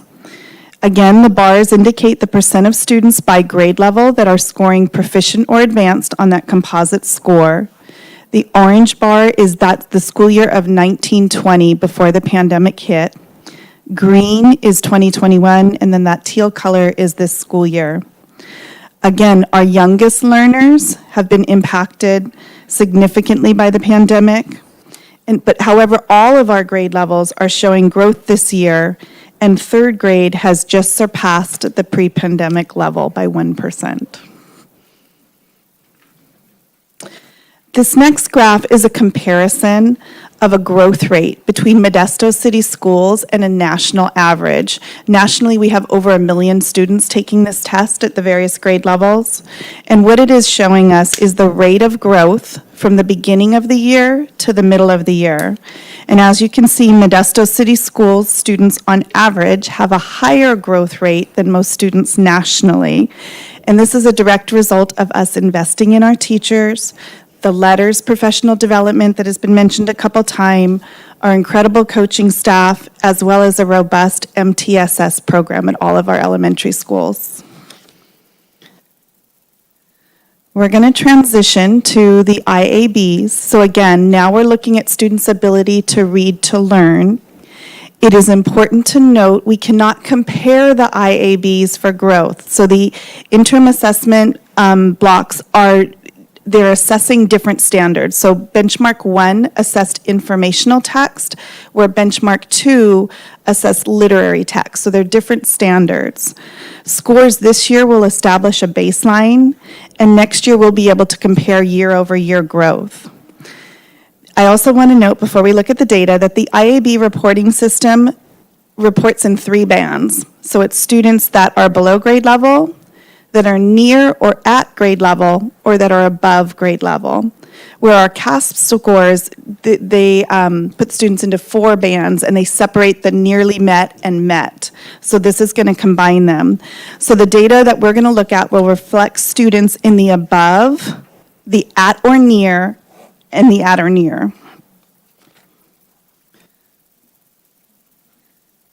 So third grade scores, this is a third grade IAB data, and again, 2 benchmarks, benchmark 1 and benchmark 2 this school year. Third grade, typically our scores are a little bit lower because many of our students are still struggling to learn how to read, so the actual reading to learn they're a little bit more behind there. Again, the benchmarks are focused on informational and literacy text. It shows all students and then our student groups. The horizontal bar across all students is showing the percent of students that met or exceeded standards on the 2018-19 CASP assessment, which was the last year that we were physically present in school and administered the test in our classrooms.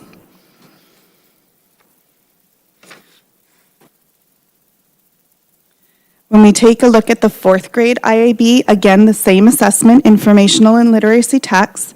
Our student groups follow a similar trend as 3rd grade. Again, just a reminder, these scores may be slightly inflated because that band is including students that nearly met the standard and met or exceeded it. And the horizontal bar there is showing the 2019 CASP scores for our 4th grade students on the 2019 CASP assessment. So we had 30% that met or exceeded.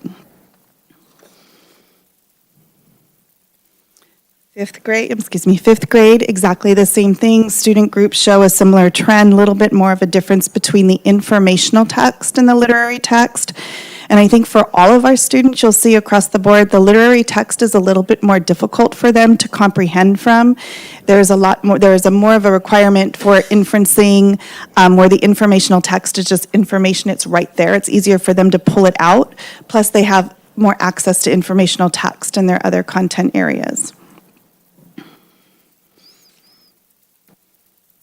And again, the IAB for 6th grade, looking at the specific student groups on benchmark 1 and benchmark 2, and then that CASP line from 2019. 7th grade, again, following a similar trend. We have all students 31% proficient or advanced on that CASP assessment.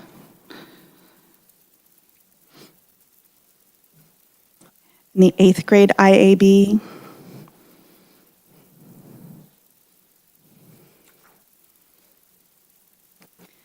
now we're going to take a look at grade 9. So 9th grade, these students do not take the CASP, so there's not an IAB for them for their grade content standards, which content standards are 9-10. So they took the Study Sync Curriculum Embedded Assessment. For this particular assessment, we can compare Benchmark 1 and Benchmark 2 because they are a mix of standards for both informational and literary text. Benchmark 1, I need to just note, 66% of that assessment was on 8th grade standards, where 33% was on 9th grade standards. And Benchmark 2, that shifts to where we had 33% 8th grade standards and 66% 9th grade standards. Benchmark 3 will be 100% 9th and 10th grade standards. And then grade 10 as well. Same curriculum embedded assessment. Here we are definitely seeing growth for our English learners and Hispanic and all students. And I just need to note there was just 5 weeks between these benchmark windows for our teachers, so not a lot of time. We did make some adjustments next year to give the teachers time to really dig into that data, plan their instruction, and really target those low-performing standards. In grade 11, we're back to that IAB. Our 11th graders do take the CASP exam, so we do have an IAB for them.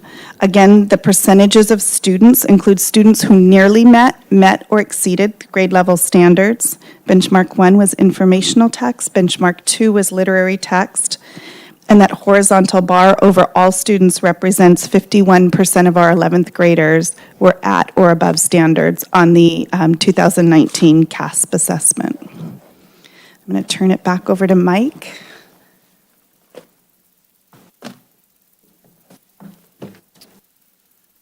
Okay, we're going to switch gears and look at math assessments. We're going to review 3 types of math assessment. The first, we're going to call the SWAN Curriculum Embedded Assessments. Those are for grades TK through 6. Math 7, 8, Algebra, Geometry, and Algebra 2 all took an IAB, same system that Kim was just talking about for ELA. And then for our pre-algebra class, we use district-created assessments through our new assessment data management performance matters. So we're going to talk about all 3 of those. So first, let's look at TK6. This is a 3-year comparison of the SWAN Trimester 2 benchmark. Please note that in 2019-20 school year, we were piloting the curriculum with just 6 sites. So the orange bars represent 6 of our school sites. We were unable to fully administer the benchmark to the kinder and grade 1 due to the school closures happening right at that time. So those tests were paper pencil, where the other tests were online. So we weren't able to complete the paper pencil test for kinder and grade 1 in that first pilot year.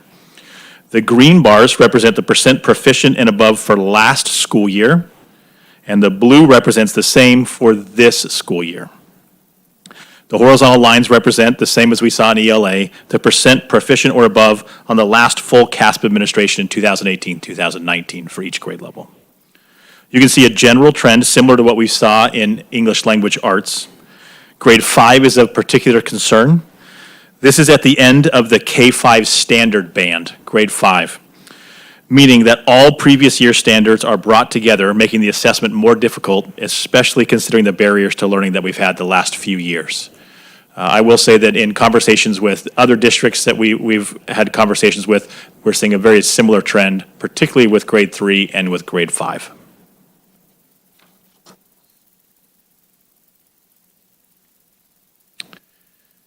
So here are the SWAN trimester 1 and trimester 2 comparison for this school year. These curriculum embedded assessments are cumulative and grow in content from one to the next. So you can compare from one to the next. The majority of the information was paced to be taught for the second trimester for T2, where we saw the effects of the Omicron on teacher and student absences. So bear in mind that the benchmark 2 was really December, January, and February, and we had those high number of absences at that point. Moving to interim assessment block, this is the same slide you just saw for ELA, just reminding us that you can't really compare these. They address different standards. Year over year, after we establish this baseline, we can compare, and again, it still has those 3 reporting bands. So above, at or near, and below, which may skew the data more positive than it might really be because it's including the near level where it wouldn't on the CASP. So first, let's look at grade 7. So grade 7, the horizontal line again represents the percent proficient at 22%, last time the CASP was assessed. As noted earlier, the IAB achievement levels are where I said that reported at and near, so these scores may be higher than we would anticipate on a CASP assessment. And while you can't compare benchmark 1 to benchmark 2, you can see that the kids are finding success in both of those. As they're progressing through the year, they are finding success. Again, different standards. Grade 8, same thing as grade 7. In 2018, only 18% of our 8th graders were proficient or advanced. And you can see here all grade levels, again, doing better on the second benchmark than the first benchmark. Different standards, tough to compare. Moving away from the IABs for a second as we address pre-algebra. All algebra and pre-algebra students took the same diagnostic assessment at the beginning of the year. The orange represents the percent students in algebra that met or exceeded standards, while the green represents the same for students enrolled in pre-algebra. So you can see there on the left-hand side, that's all students, and then as we go across here, we'll address different content clusters. The diagnostic we used was the Mathematics Diagnostic Testing Project, which is an agreement or a jointly formed assessment through the CSU and UC system. It's been in use or in existence, it's changed a little bit slightly here and there, since 1977. And the purpose of the MDTP is to promote and support student readiness and success in college-level mathematics courses. The pre-algebra math ambassadors internally designed assessments administered through Performance Matters, targeted on specific standards from the diagnostic. Students in pre-algebra took these assessments, and the percent that met or exceeded these standards are marked in blue. So for example, if you look at the first blue column, that represents cluster 7NSA, which is apply and extend previous understandings of operations with fractions. You can see that the algebra students, when they initially took the diagnostics, only 21% were proficient or met or exceeded. The pre-algebra was about half that at 12%. After we taught and administered another assessment, 93% of our students in pre-algebra met or exceeded that standard. That is replicated over the rest of those clusters as you go across. So that blue bar represents pre-algebra students after they received instruction in that specific standard. Again, these standards come right from the MDTP diagnostic exam as standards that are prerequisites for students to be successful in an algebra course. Still looking at pre-algebra, this is all of those exact same clusters that we saw above, only now we see they're broken down by student group. So you can see that standard 7RP, which is analyzing proportional relationships and use them to solve real-world and mathematical problems. That's the orange bar. That was a particularly difficult standard for students, particularly for our English learners. So as we talk about reading to learn, this was a difficult standard for them.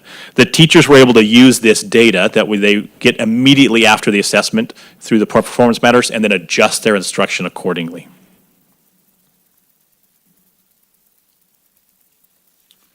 Only a couple assessments left. We're now moving into algebra, geometry, and algebra 2. We're back to the IABs. Algebra is generally a 9th grade course, so there's no CASP assessment, so we don't have a score to compare for them.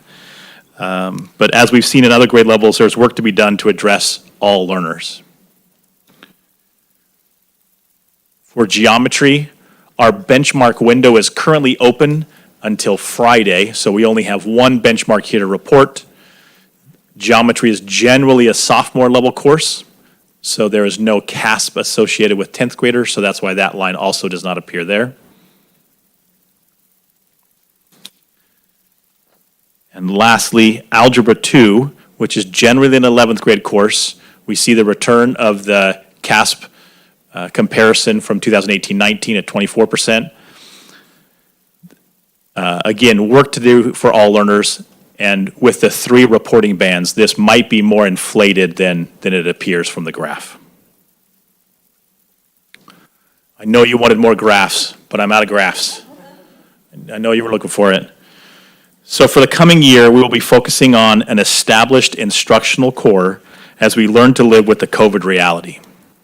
Coaching for ELA and math will continue and hopefully not have to be adjusted due to high absenteeism. Coaching will include specific work around integrated English language development for English language arts and math classrooms, as well as SIOP training, which stands for Sheltered Instruction Observation Protocol, for other core areas.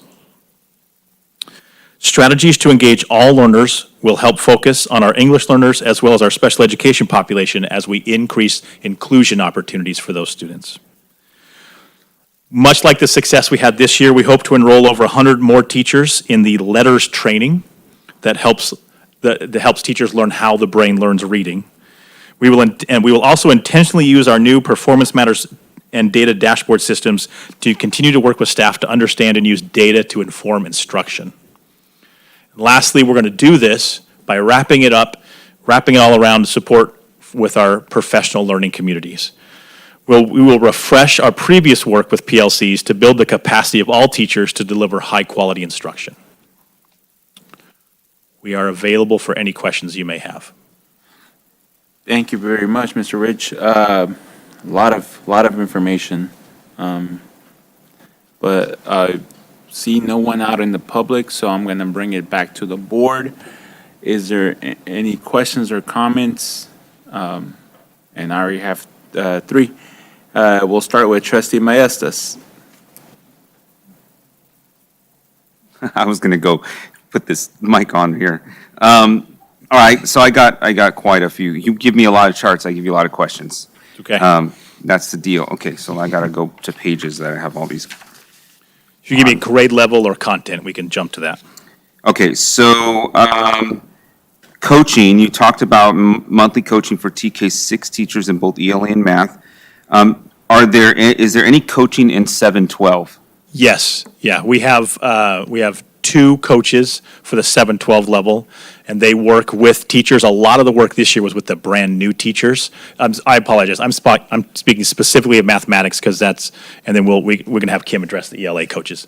We had 3 at the beginning of the year, 1 left mid-year, so we're left with 2. They also work very closely with the math ambassadors with the idea of building the capacity of the teachers at the site to then take that to their site and use their PLC process to strengthen that. Okay, and ELA? Similarly, for ELA, we have one ELA coach that goes out and works with mostly our new teachers, supporting our new teachers. The majority of their work this year has been working with the PLC teams to really dig in, use that data analysis protocol, identify strengths, and start planning to address some of those weaker performing standards. Okay, thank you. these curriculum embedded benchmarks, how vetted are they in terms of comparison with the CAS? Because I know that the IABs and the ICAs in particular are from Smarter Balanced. So my question really is how closely aligned are the curriculum embedded benchmarks that you mentioned, and that includes the SWAN benchmarks as well? Because if we're going to compare data here and we're looking at CASP, how aligned are they? So I'll address SWAN, and then Kim can address the ELA. So for the SWAN, each assessment is aligned exactly to the standards. The platform that the students take the assessment in is almost identical to the one that they take it in for the CASP assessment. And the level of difficulty and rigor, if you look at the blueprints where it talks about, easy, medium, or moderate, or difficult, if you look at the DOK, those all match fairly closely to the blueprint for that we get for the CASP as well. And, okay, thank you. And the ELA? So similarly, the curriculum embedded assessments they're exactly the same. They follow the standards of the content. They have the different levels of rigor. We are administering the English Language Arts assessment in our Performance Matters testing system. And through that, we are able to select test type questions that mirror the SBAC. So the ones the students miss most are pick all that apply, because typically they'll pick two and they're not really carefully looking at all responses to choose the correct answer. And then teachers have an opportunity to debrief and talk with students about test taking strategies as they review the test after it's taken. Thank you. Next question, so I've got a few more here. So you talked a lot, like we have all these data. And IABs, the interim blocks, are meant to be formative. So what are the teachers doing with them? Like, are they just giving them so that we can see the data when you present? Like, what are they actually doing with them in their classrooms? That's a great point. So by formative, the idea is they take the data, they look at the Adam analysis, and then they adjust their instruction. They form their instruction based on that feedback. So we talked about the data protocol that was there. So in the Math Ambassador Group, I'll take that, and Kim can address that with her English. They take the IAB, we pull the data for everybody, we look at it, we identify what questions, we create what's called a heat map. You might have seen that on some of our executive summaries where we say, okay, what were the items that were the hardest for students? What were percent that they got it right?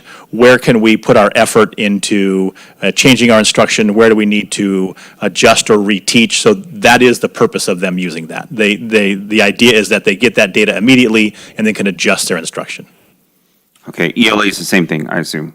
Yeah. They've utilized the same system. Exactly. Okay. So these are kind of more comments rather than questions. So the first one is, where am I here? So on the IAB for Algebra 2, the data here for Algebra 2, those are the students that are going to take the CASP this year, right? Most of those kids are 11th grade students. IABs are just a chunk, a small piece of, in fact, they're really focused on a topic, algebra or functions or something, right? So it's a small piece of the CASP. So I really can't compare those data with the percentage of students that were met or exceed standards from the CASP, because the CASP is cumulative. For if you took all of the IABs together, that's what you would get there. And here you're only seeing a snapshot of maybe 2 math pieces. So that's just a kind of a comment on that. With that, is there any thought about, for those particular students, the 11th grade students, the Algebra 2 students, and same for ELA, taking a much more comprehensive benchmark that would tell us a little bit more on how they look cumulatively? Like one of the ICAs or right. One of those, yeah. We have begun those conversations, but we have not done that yet. Okay, thank you. And then the last thing I was going to say was more of, and I apologize, you give me 3 minutes on the clock if you want, as I get on my little soapbox here. Looking at the data, there's clearly, we're doing some great things with literacy. And the governor had just proposed giving more money to schools for literacy programs. But we are struggling, the state of California is struggling with mathematics. And I've been struggling with this for 20-some years. 20 years ago, I was telling teachers, look, we're doing all these literacy things, but we're not doing any numeracy things. Why aren't we talking about reading graphs and problem solving and communicating mathematics? Because that's what's going to help students as well. No money is going towards helping math no extra money is coming to districts in helping mathematics from that extra that he's giving. So I just want to, gone are the days, the CST, if you remember the CSTs, those are very surface level problems that we can give students the exact type problems that we're going to be on the test. Score high because this is exactly what it looks like. Gone are those days. Students need problem-solving ability. They need to be able to have the mathematical practices to be able to go into this test and do a performance task, right? Utilize the mathematics that we use in meaningful ways. We can't just memorize ourselves out of this problem anymore. So I really appreciate the effort that we're putting in to look at both ELA and mathematics and understand that we have a situation here that we have to address. And we're not going to test ourselves way out of it. We are going to use data, but what it really comes down to the ground game. It comes down to what's going on in the classroom every day and what are we doing to support the teachers as they support their students. So thank you for allowing me to kind of get on that soapbox for a second. That's all I have to say. Thank you. Thank you for all the information. It's great. Thank you, Trustee Maestas. Trustee Urban? Yes, yes, I appreciate all these data as well. I wanted to go to page 6, slide 11, and trying to see, and looking at the graph here, can we ascertain what happens at third grade? There on the graph of. Sure. So we're just equal with the national. I think third grade is where it all comes together, right? They're putting all those skills, their phonemic awareness, their ability to decode, and really that's their opportunity to read fluently without errors and comprehend what they read. So that's kind of where it all starts going.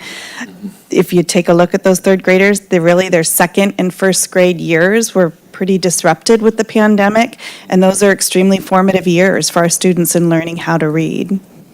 Yeah, but, from my, going back, I think third grade has been pivotal even before the pandemic. I think that we've been struggling, that's like the hump there, how do we get over that? How do we get over that hump, so to speak, in terms of third grade? Because, especially the school to prison pipeline is built around third grade. They're saying that's where you can tell they're on their rate, they're on that pipeline, so to speak, entering that pipeline. If you're African American, that's what it's built around. They use that data to establish when they're going to enter the pipeline based on that, because they seem to never recover after that third grade. As it gets a little higher, fourth grade, and then fifth grade. But for students of color, in particular African Americans, they don't see the progress as much, along that continuum. So I'm just wanted to see, has anybody pinpointed that? I think absolutely. And just as a reminder, this graph is showing a growth rate. If you take a look at the graph previous, you can see that actually our third grade students are making progress. We're, I think, 1% above where we were pre-pandemic. I think the efforts that we are putting in investing in our teachers, supporting them with job-embedded coaching, and I just have to give a plug to the district's approval of the letters, the professional development. It is fascinating to, and for the teachers that go through it, they just can't speak enough positive praise and how they wish they had that information coming out of the university. They would have been so much better equipped for our students. So this is the first large cohort we have going through. We have about 109 of our K-3 teachers going through this year-long professional development program where they're actually doing some independent studying at home. They come back together as a group to process the information, and it is all based on science, on the research of how the brain learns how to read. So I'm confident that we're going to start to see the effects of these teachers that are going through this program, and the students will be the beneficiaries of their change in pedagogy, basically. And in seeing that, because where I was going, I was like, man, how do we, I look at our English learners, and I look at our African American, so they're learning English, but at the same time, they have parallel comparisons to African American students, so how do we get, ideally all students on comparatively parallel progression and in that retrospect. So, and I don't know if it's resources, we put a lot of resources in our, rightfully so, for our EL population. So when I see that progress, I see, oh, wow, we're doing some amazing things. Absolutely. And I will also our coaches do a fabulous job kind of personalizing the professional development as they go out and work in the classroom alongside the teachers. They help them personalize for each individual student as well as specific student groups. So they really do a phenomenal job out there in our classes working with the teachers. So I just, as born English speakers, they're in comparison to our ELs. So I'm just, where's the gap at in there?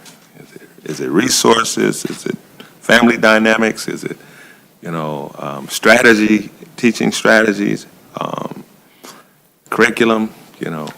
Where are we? I definitely think the resources are there and in place. I think what these students need is the time to recover from the pandemic. Again, just the disruption in their schooling for the last few years has been pretty significant for our early learners, inclusive of, in I think nationally, it's our students of color that it's hit the hardest right now. So I think the resources are there. We're making the growth. I just think they just need a little bit more time with that explicit systematic instruction and that lots of feedback from their classroom teachers. Thank you.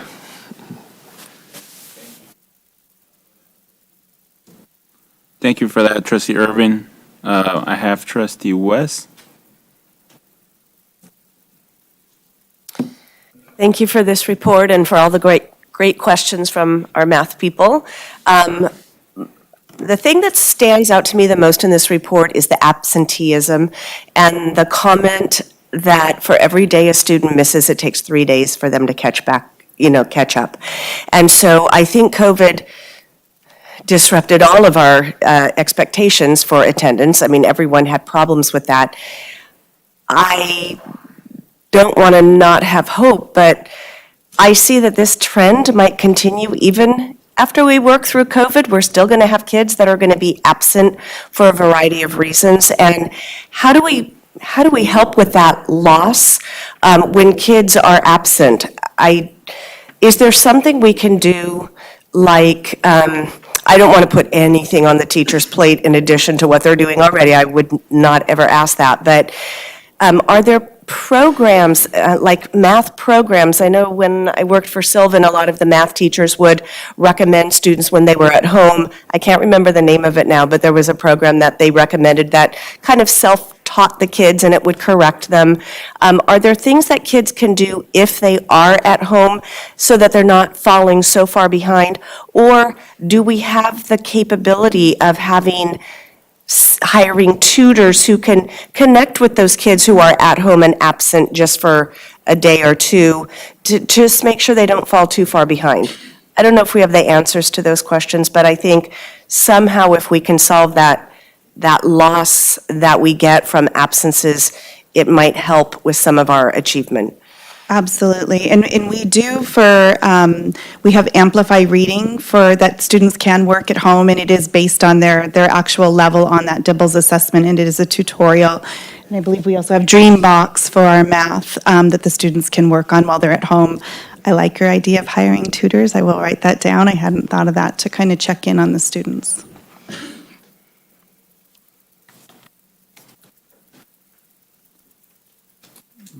Vice President Brown?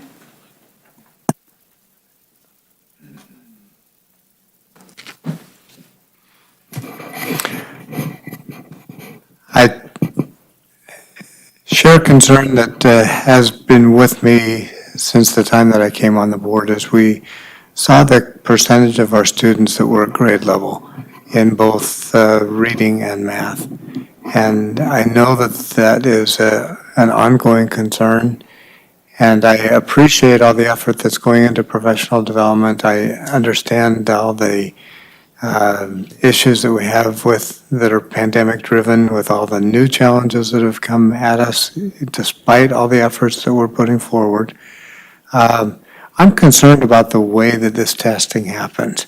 And I am trying to look at it from the perspective of a struggling student, and also from the perspective of the teacher trying to deal with all different levels of achievement within a classroom. Trying to understand, and it feels to me like the same exam is given to each one of those kids, and I am concerned about those that start out behind and continue to be behind, and if the instruction is supposed to lift them at the end of that year to grade level, and we grade the district based on our percentage of proficiency, how are those kids that are behind ever going to catch up? It just feels to me like it's an impossible task, and it would be devastating to them to take an exam where they know they can't perform. How do we address that side of things? I can speak to English language arts, and I think we address it in tandem. We have to ensure that great teaching happens first time, and then we address it through a multi-tiered system of support, which takes a student's diagnostic level. And the programs that we use in this particular program are designed to accelerate their learning. So they're designed so that students are making 2 years growth in a year's time at school, or 3 years based on the program they're in. Definitely intervening at the earliest level. I know we are working with our ECE department that is also going through that letters program. They're using some of the same phonemic awareness programs that we're using in our TK and our kinder programs. So we're developing a system of alignment there between our early childhood educators and creating a continuum of skill development. And then in addition, knowing that especially now with the pandemic, but always, we get students that come from high transiency rate or that are chronically absent, and that's where that multi-tiered system of support comes into play. I know our before and after school programs are really working in conjunction with CIPD to provide programs that would supplement and support our students. And so it's not just a repetition or something they did during the school day, but it's done with the research behind their programs that will also support the students. So we're trying to get every hour of every day that we have them, absolutely. Yeah, I love in particular what you mentioned, the program that allows teachers to work with students to get 2 years of growth within a year's period of time. That's amazing. how can we get some kind of report on how many of our kids are actually making that level of growth so that we can honor those kids and honor the teachers that are putting that extra effort in? Absolutely, and I'm sure we can get it to you. And I mean, when looking at this growth report, but specifically like the students that are making that significant growth, through our Performance Matters system, all the data is housed there, so we absolutely could pull that. Thank you. Thank you very much. Trustee Marks? Thank you again. Great report. I know this was a lot of graphs, and I love the graphs because they help me see things just in a snapshot of what it looks like. So I had a few questions and comments. I wanted to find out, so I noticed on like grade 4 IAB informational literacy that it's above also on grade 3 and 5 and 6, but how the second time the benchmarks are done, there's just a drop. Like, I would expect it to go up. So I just want to understand that better and why it keeps going down. Because I thought if you taught it like the algebra one, it should go up. Like, that one was a great graph because it's like shooting up so high. But can you help me understand what Absolutely. happened? So the benchmark one was focused on standards that were specifically informational text standards. So the text structure of informational text is very specific. There's usually headers that students can pull information. There's usually charts, graphs, maps, things like that, visuals they can see that will help give them information about the text. Benchmark 2 was on literary text. Literary texts are stories, fables, tales. There's a lot of metaphors, a lot of inferencing that is required to really deeply understand the text. And those skills are a little bit more difficult for our students, especially our English language learners. Totally get that. I missed it. I know you explained it before. It just didn't connect when I was looking at them again. And then the other piece of that is that also kind of fell along the time that January, December, February, when we had so many absences. Right. Yeah, I caught that, and I was like, wait, did that affect these two? Okay, that's great. The other one was, so it's on the SWAN T2 benchmark, 3-year trend percent. It's just before the interim assessment block where you did that. But I was wondering, I noticed that kindergarten, first and second grade did so well on those tests. I couldn't figure out why third, fourth, fifth, and sixth dropped off so dramatically, because they're, and maybe it's because we didn't do 1920, but I thought, man, they didn't have the benefit of 1920, so how did they do so well first time learning? So generally speaking, the standards get more in depth as you move along the grade level. So for example, in kindergarten, one of the standards is count to 1 to 20. Okay. And then first grade, that might move to 100. Okay. And then maybe we're talking about addition with single digits, then maybe the double digits, then, as we go across, then we're talking about operations with, bigger whole numbers, or then with fractions. So as you move down the spectrum, more and more previous learning is expected to be used on top of the new learning. So it's compounding itself. We see this trend generally in the state with grades going down. When you're in kindergarten, this is the only thing you got to learn, and so everything is new, and you're able to do well. Not to take anything away from the teachers. We recognize Barbara Rios up here. Amazing kindergarten teachers. You go in her class and the math that they're learning. But as you go through those years, there's more and more standards that they have to be proficient with on top of the new learning. Okay, that helps a lot. All right, so then I also wanted to agree with Trustee West about the tutors. I think it would be extremely helpful. I wanted to ask about summer school because of all these students who have just really fallen off, well, and before and after school, but however that would work. But are we planning to, because now we can actually know which students are really struggling, target those students and say, wow, let's say you're fifth grade and you're still doing third grade work. Okay, let's give you some help here because we know the last 2 years have been really difficult. Are we planning to do targeted math and English language? So short answer is yes. Okay, good. The long answer is, prior to the pandemic, we did not offer as robust of a summer school that we are now currently offering at every school site for all kids. So there are way more opportunities for students, whether through intercession, through before or through after school, through RISE, through summer school. There's so many more opportunities now for us to be able to target those students. I will say a limiting factor in that is people. Finding the teachers to teach that. Part of their mental health is they're going to need a break.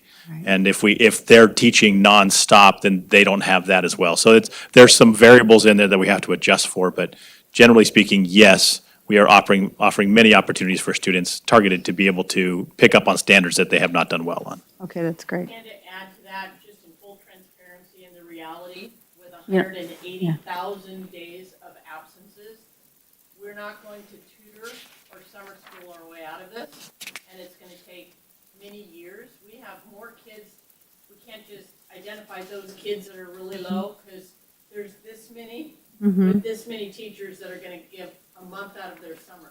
Yeah. So, yes, we have a more robust summer school. Yes, we are identifying kids, but it's not going to get fixed in a year. But what we can, and to address Trustee Brown, it's not about what's proficient, it's about the growth from year to year. So next year, we will have benchmark 1 and 2 that we can compare, because this was the first year we were using those. So it's about growth, and the expectation is that we need to grow more than a year at a time, and continue to keep the foot on the gas, but also recognize that mental health for adults is a real thing too, and we've got to give some folks a break too. So there's a balancing act. Yeah. So if you don't do summer school, then maybe you'll do after-school programming. If you did after-school programming this whole year, then you need to take the summer off. And so it's really looking at and balancing our resources and the number of kids that need it, and just continue to work to support.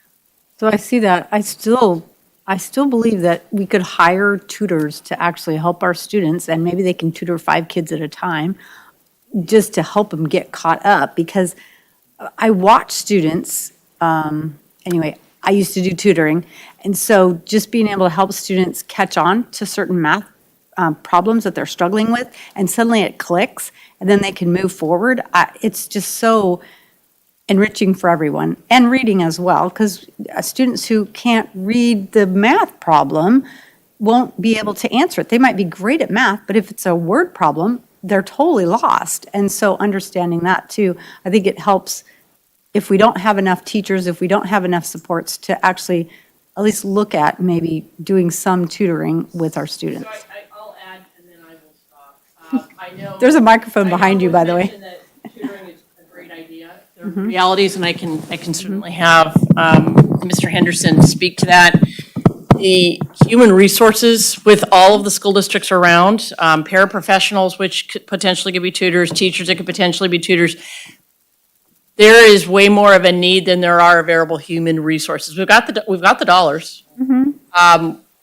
It comes down to it comes down to the people. So we just continue to work and focus to be able to get the one-on-one and the two-on-one or the three-on-ones. I know that we hired an outside agency this past year, for tutoring, didn't really land to the extent that we wanted to. But human resources are real for many industries, and education is one. Yeah, that's true. Okay. Sorry, and I'm then- just- Oh, I'm just going to tag on. What about some high school students to tutor and maybe get credit for it or something? We could maybe hook up our older kids to tutor our younger kids, and we have the people there, and it's a win-win for both. Anyway, it's just a thought. yeah. And then I wanted to just agree with the testing for the benchmarks. I think it really helps teachers to be able to know where their students are, and then know the progress that they've made. And then next year, to be able to see that in real numbers, I think it's really helpful. Plus, it gives students opportunities to practice testing, get ready for the testing that will affect them in the future, or at least show more. But for the meantime, I think the benchmark testing is helpful for us to know and for the teachers to know where they are. So I appreciate the fact that we're doing that, and that we did that even though we didn't have the CASP test, and it isn't done in many grades, but I thought that was really helpful that we went ahead and did that this year to give us a benchmark for next year. So that's all I had to say. Thank you. Thank you, Trustee Mark. Student Rep. Benanca.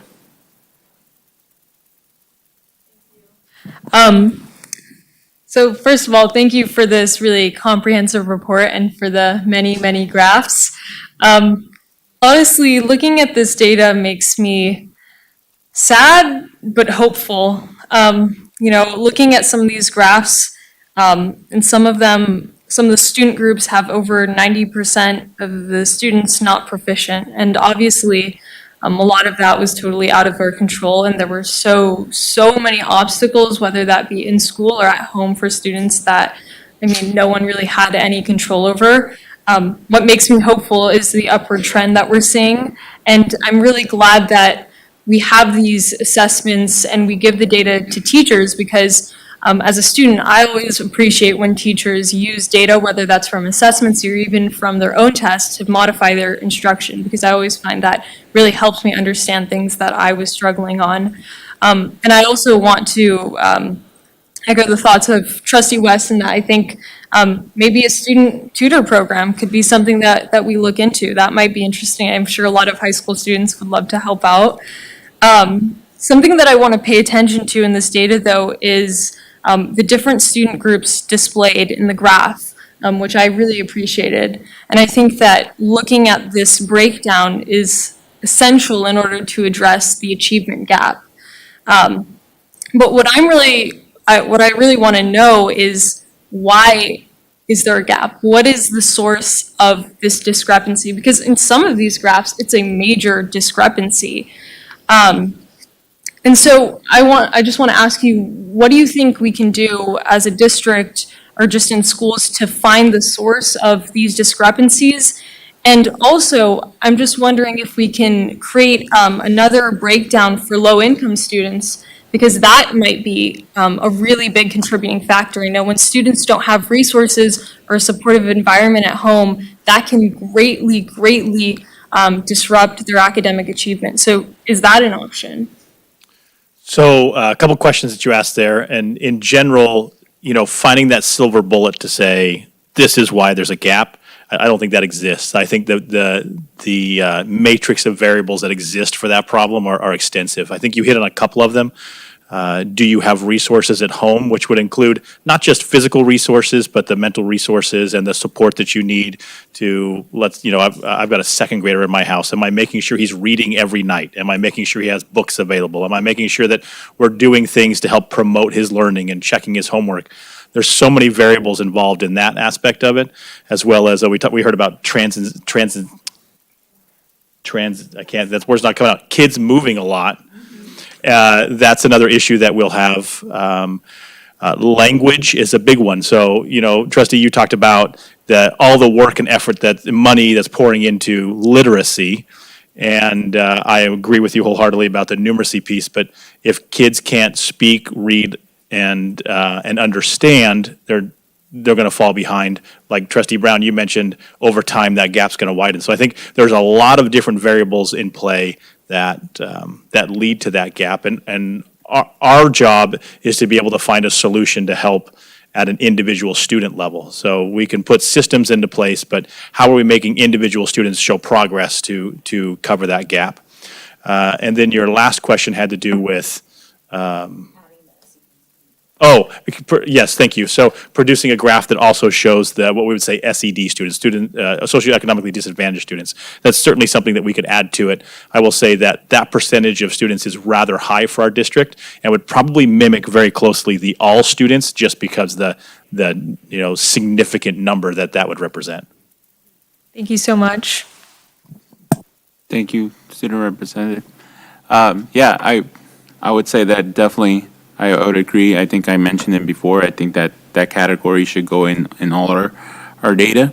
I think it could be telling.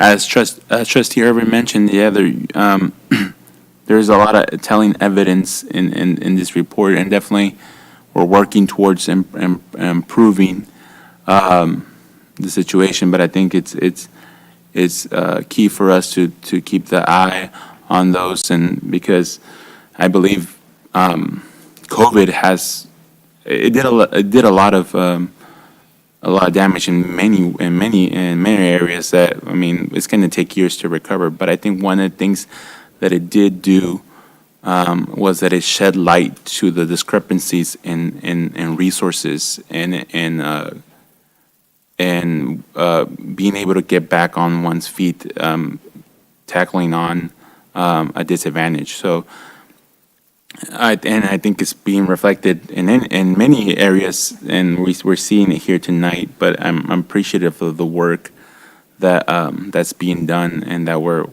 also, here showing our community where we're at, but seeing the improvements, and as like we said, we're putting in key locations the support so that we can move on from the point where we're at this point.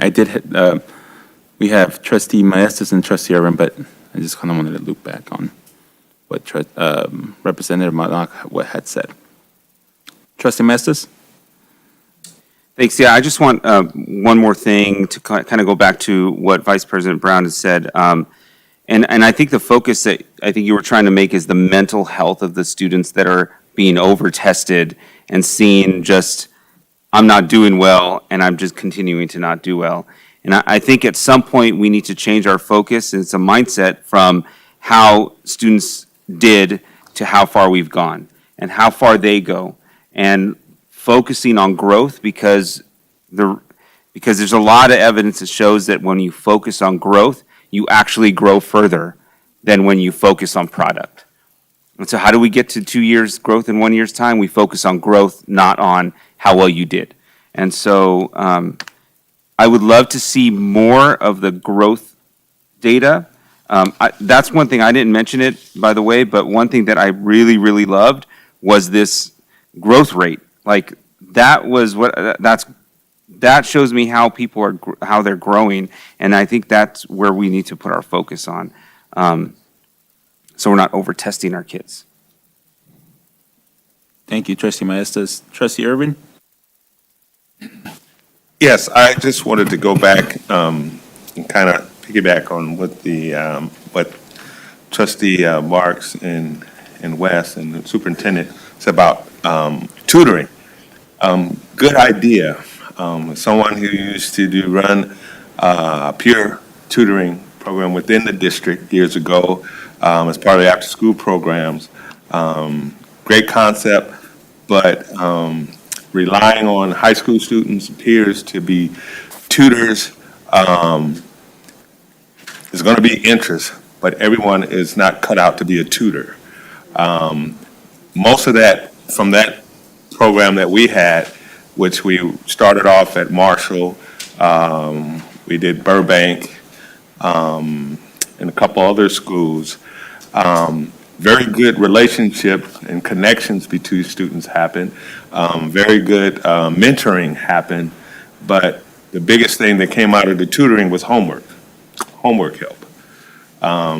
Students are very good at they were very good at helping with homework. Even at the tutoring training that we provided, in addition to myself and bringing in some teachers and an outside organization to train students, they felt more comfortable in helping with homework for those elementary age students.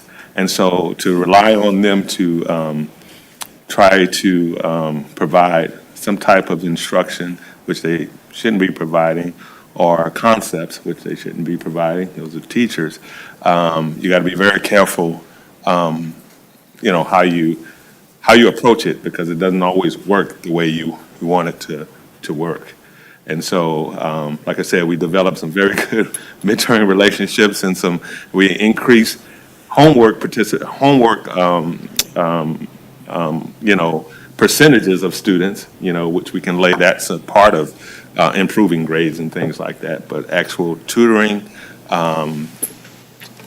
was a whole lot going on, because certain students were very excellent at tutors, but the majority were more comfortable and able to help with homework. So I just wanted to point that out. Thank you. Vice President Brown? I just want to circle back a little bit. All the graphs and the data are extremely helpful for us to see where we are today. What I appreciated about this presentation is the message of hope that I find in it. And several people have mentioned that. And what really spoke to me was what I felt from both presenters, Kim and Mike, both of you. Kim, as you were talking about what's happening for our struggling students and the opportunities and the things that we're doing, I saw in you the passion that is driving the effort. And I want to thank you for that.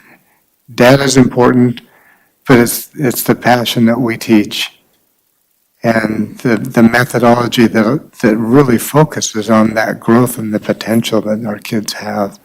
You know, and that's the critical piece for me, because that's going to drive the data upward. It's how we help our kids find the self-esteem to make 2 years of growth in each year until they're up to grade level and can celebrate the fact that, hey, I'm off the charts. You know, every one of our kids deserves that level of attention, and I appreciate the fact that I feel that is the desire. So thank you. Thank you very much, Vice President Brown. Is there any other comments? No. Thank you so much to both for this report, and thank you for the work that everyone's doing to so that we see growth. Like as we mentioned, the more important part is not looking at the end. We just got to help them get to the next step and take it one step at a time. Okay, thank you. And this was a report only, so this moves us to any items to be placed on future Board of Education agenda. We have a question from Vice President Brown and Trustee Marks. Vice President Brown?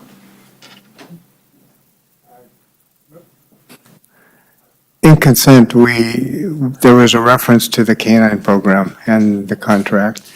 I'm wondering if we could request some kind of a presentation at a future board meeting that helps us understand what that program is doing and how it is helping us provide better security on our campuses. Thank you. Trustee Marks? Yes, I just wanted to see if we could have the annotations in a board backup or, you know, something so we can read what we discussed tonight. It's going to take a little bit. Right. We need to go back and do some rereading, but Yeah. by June, the end of June, then yes, we will have Okay. something annotated for educated as well, because Yeah.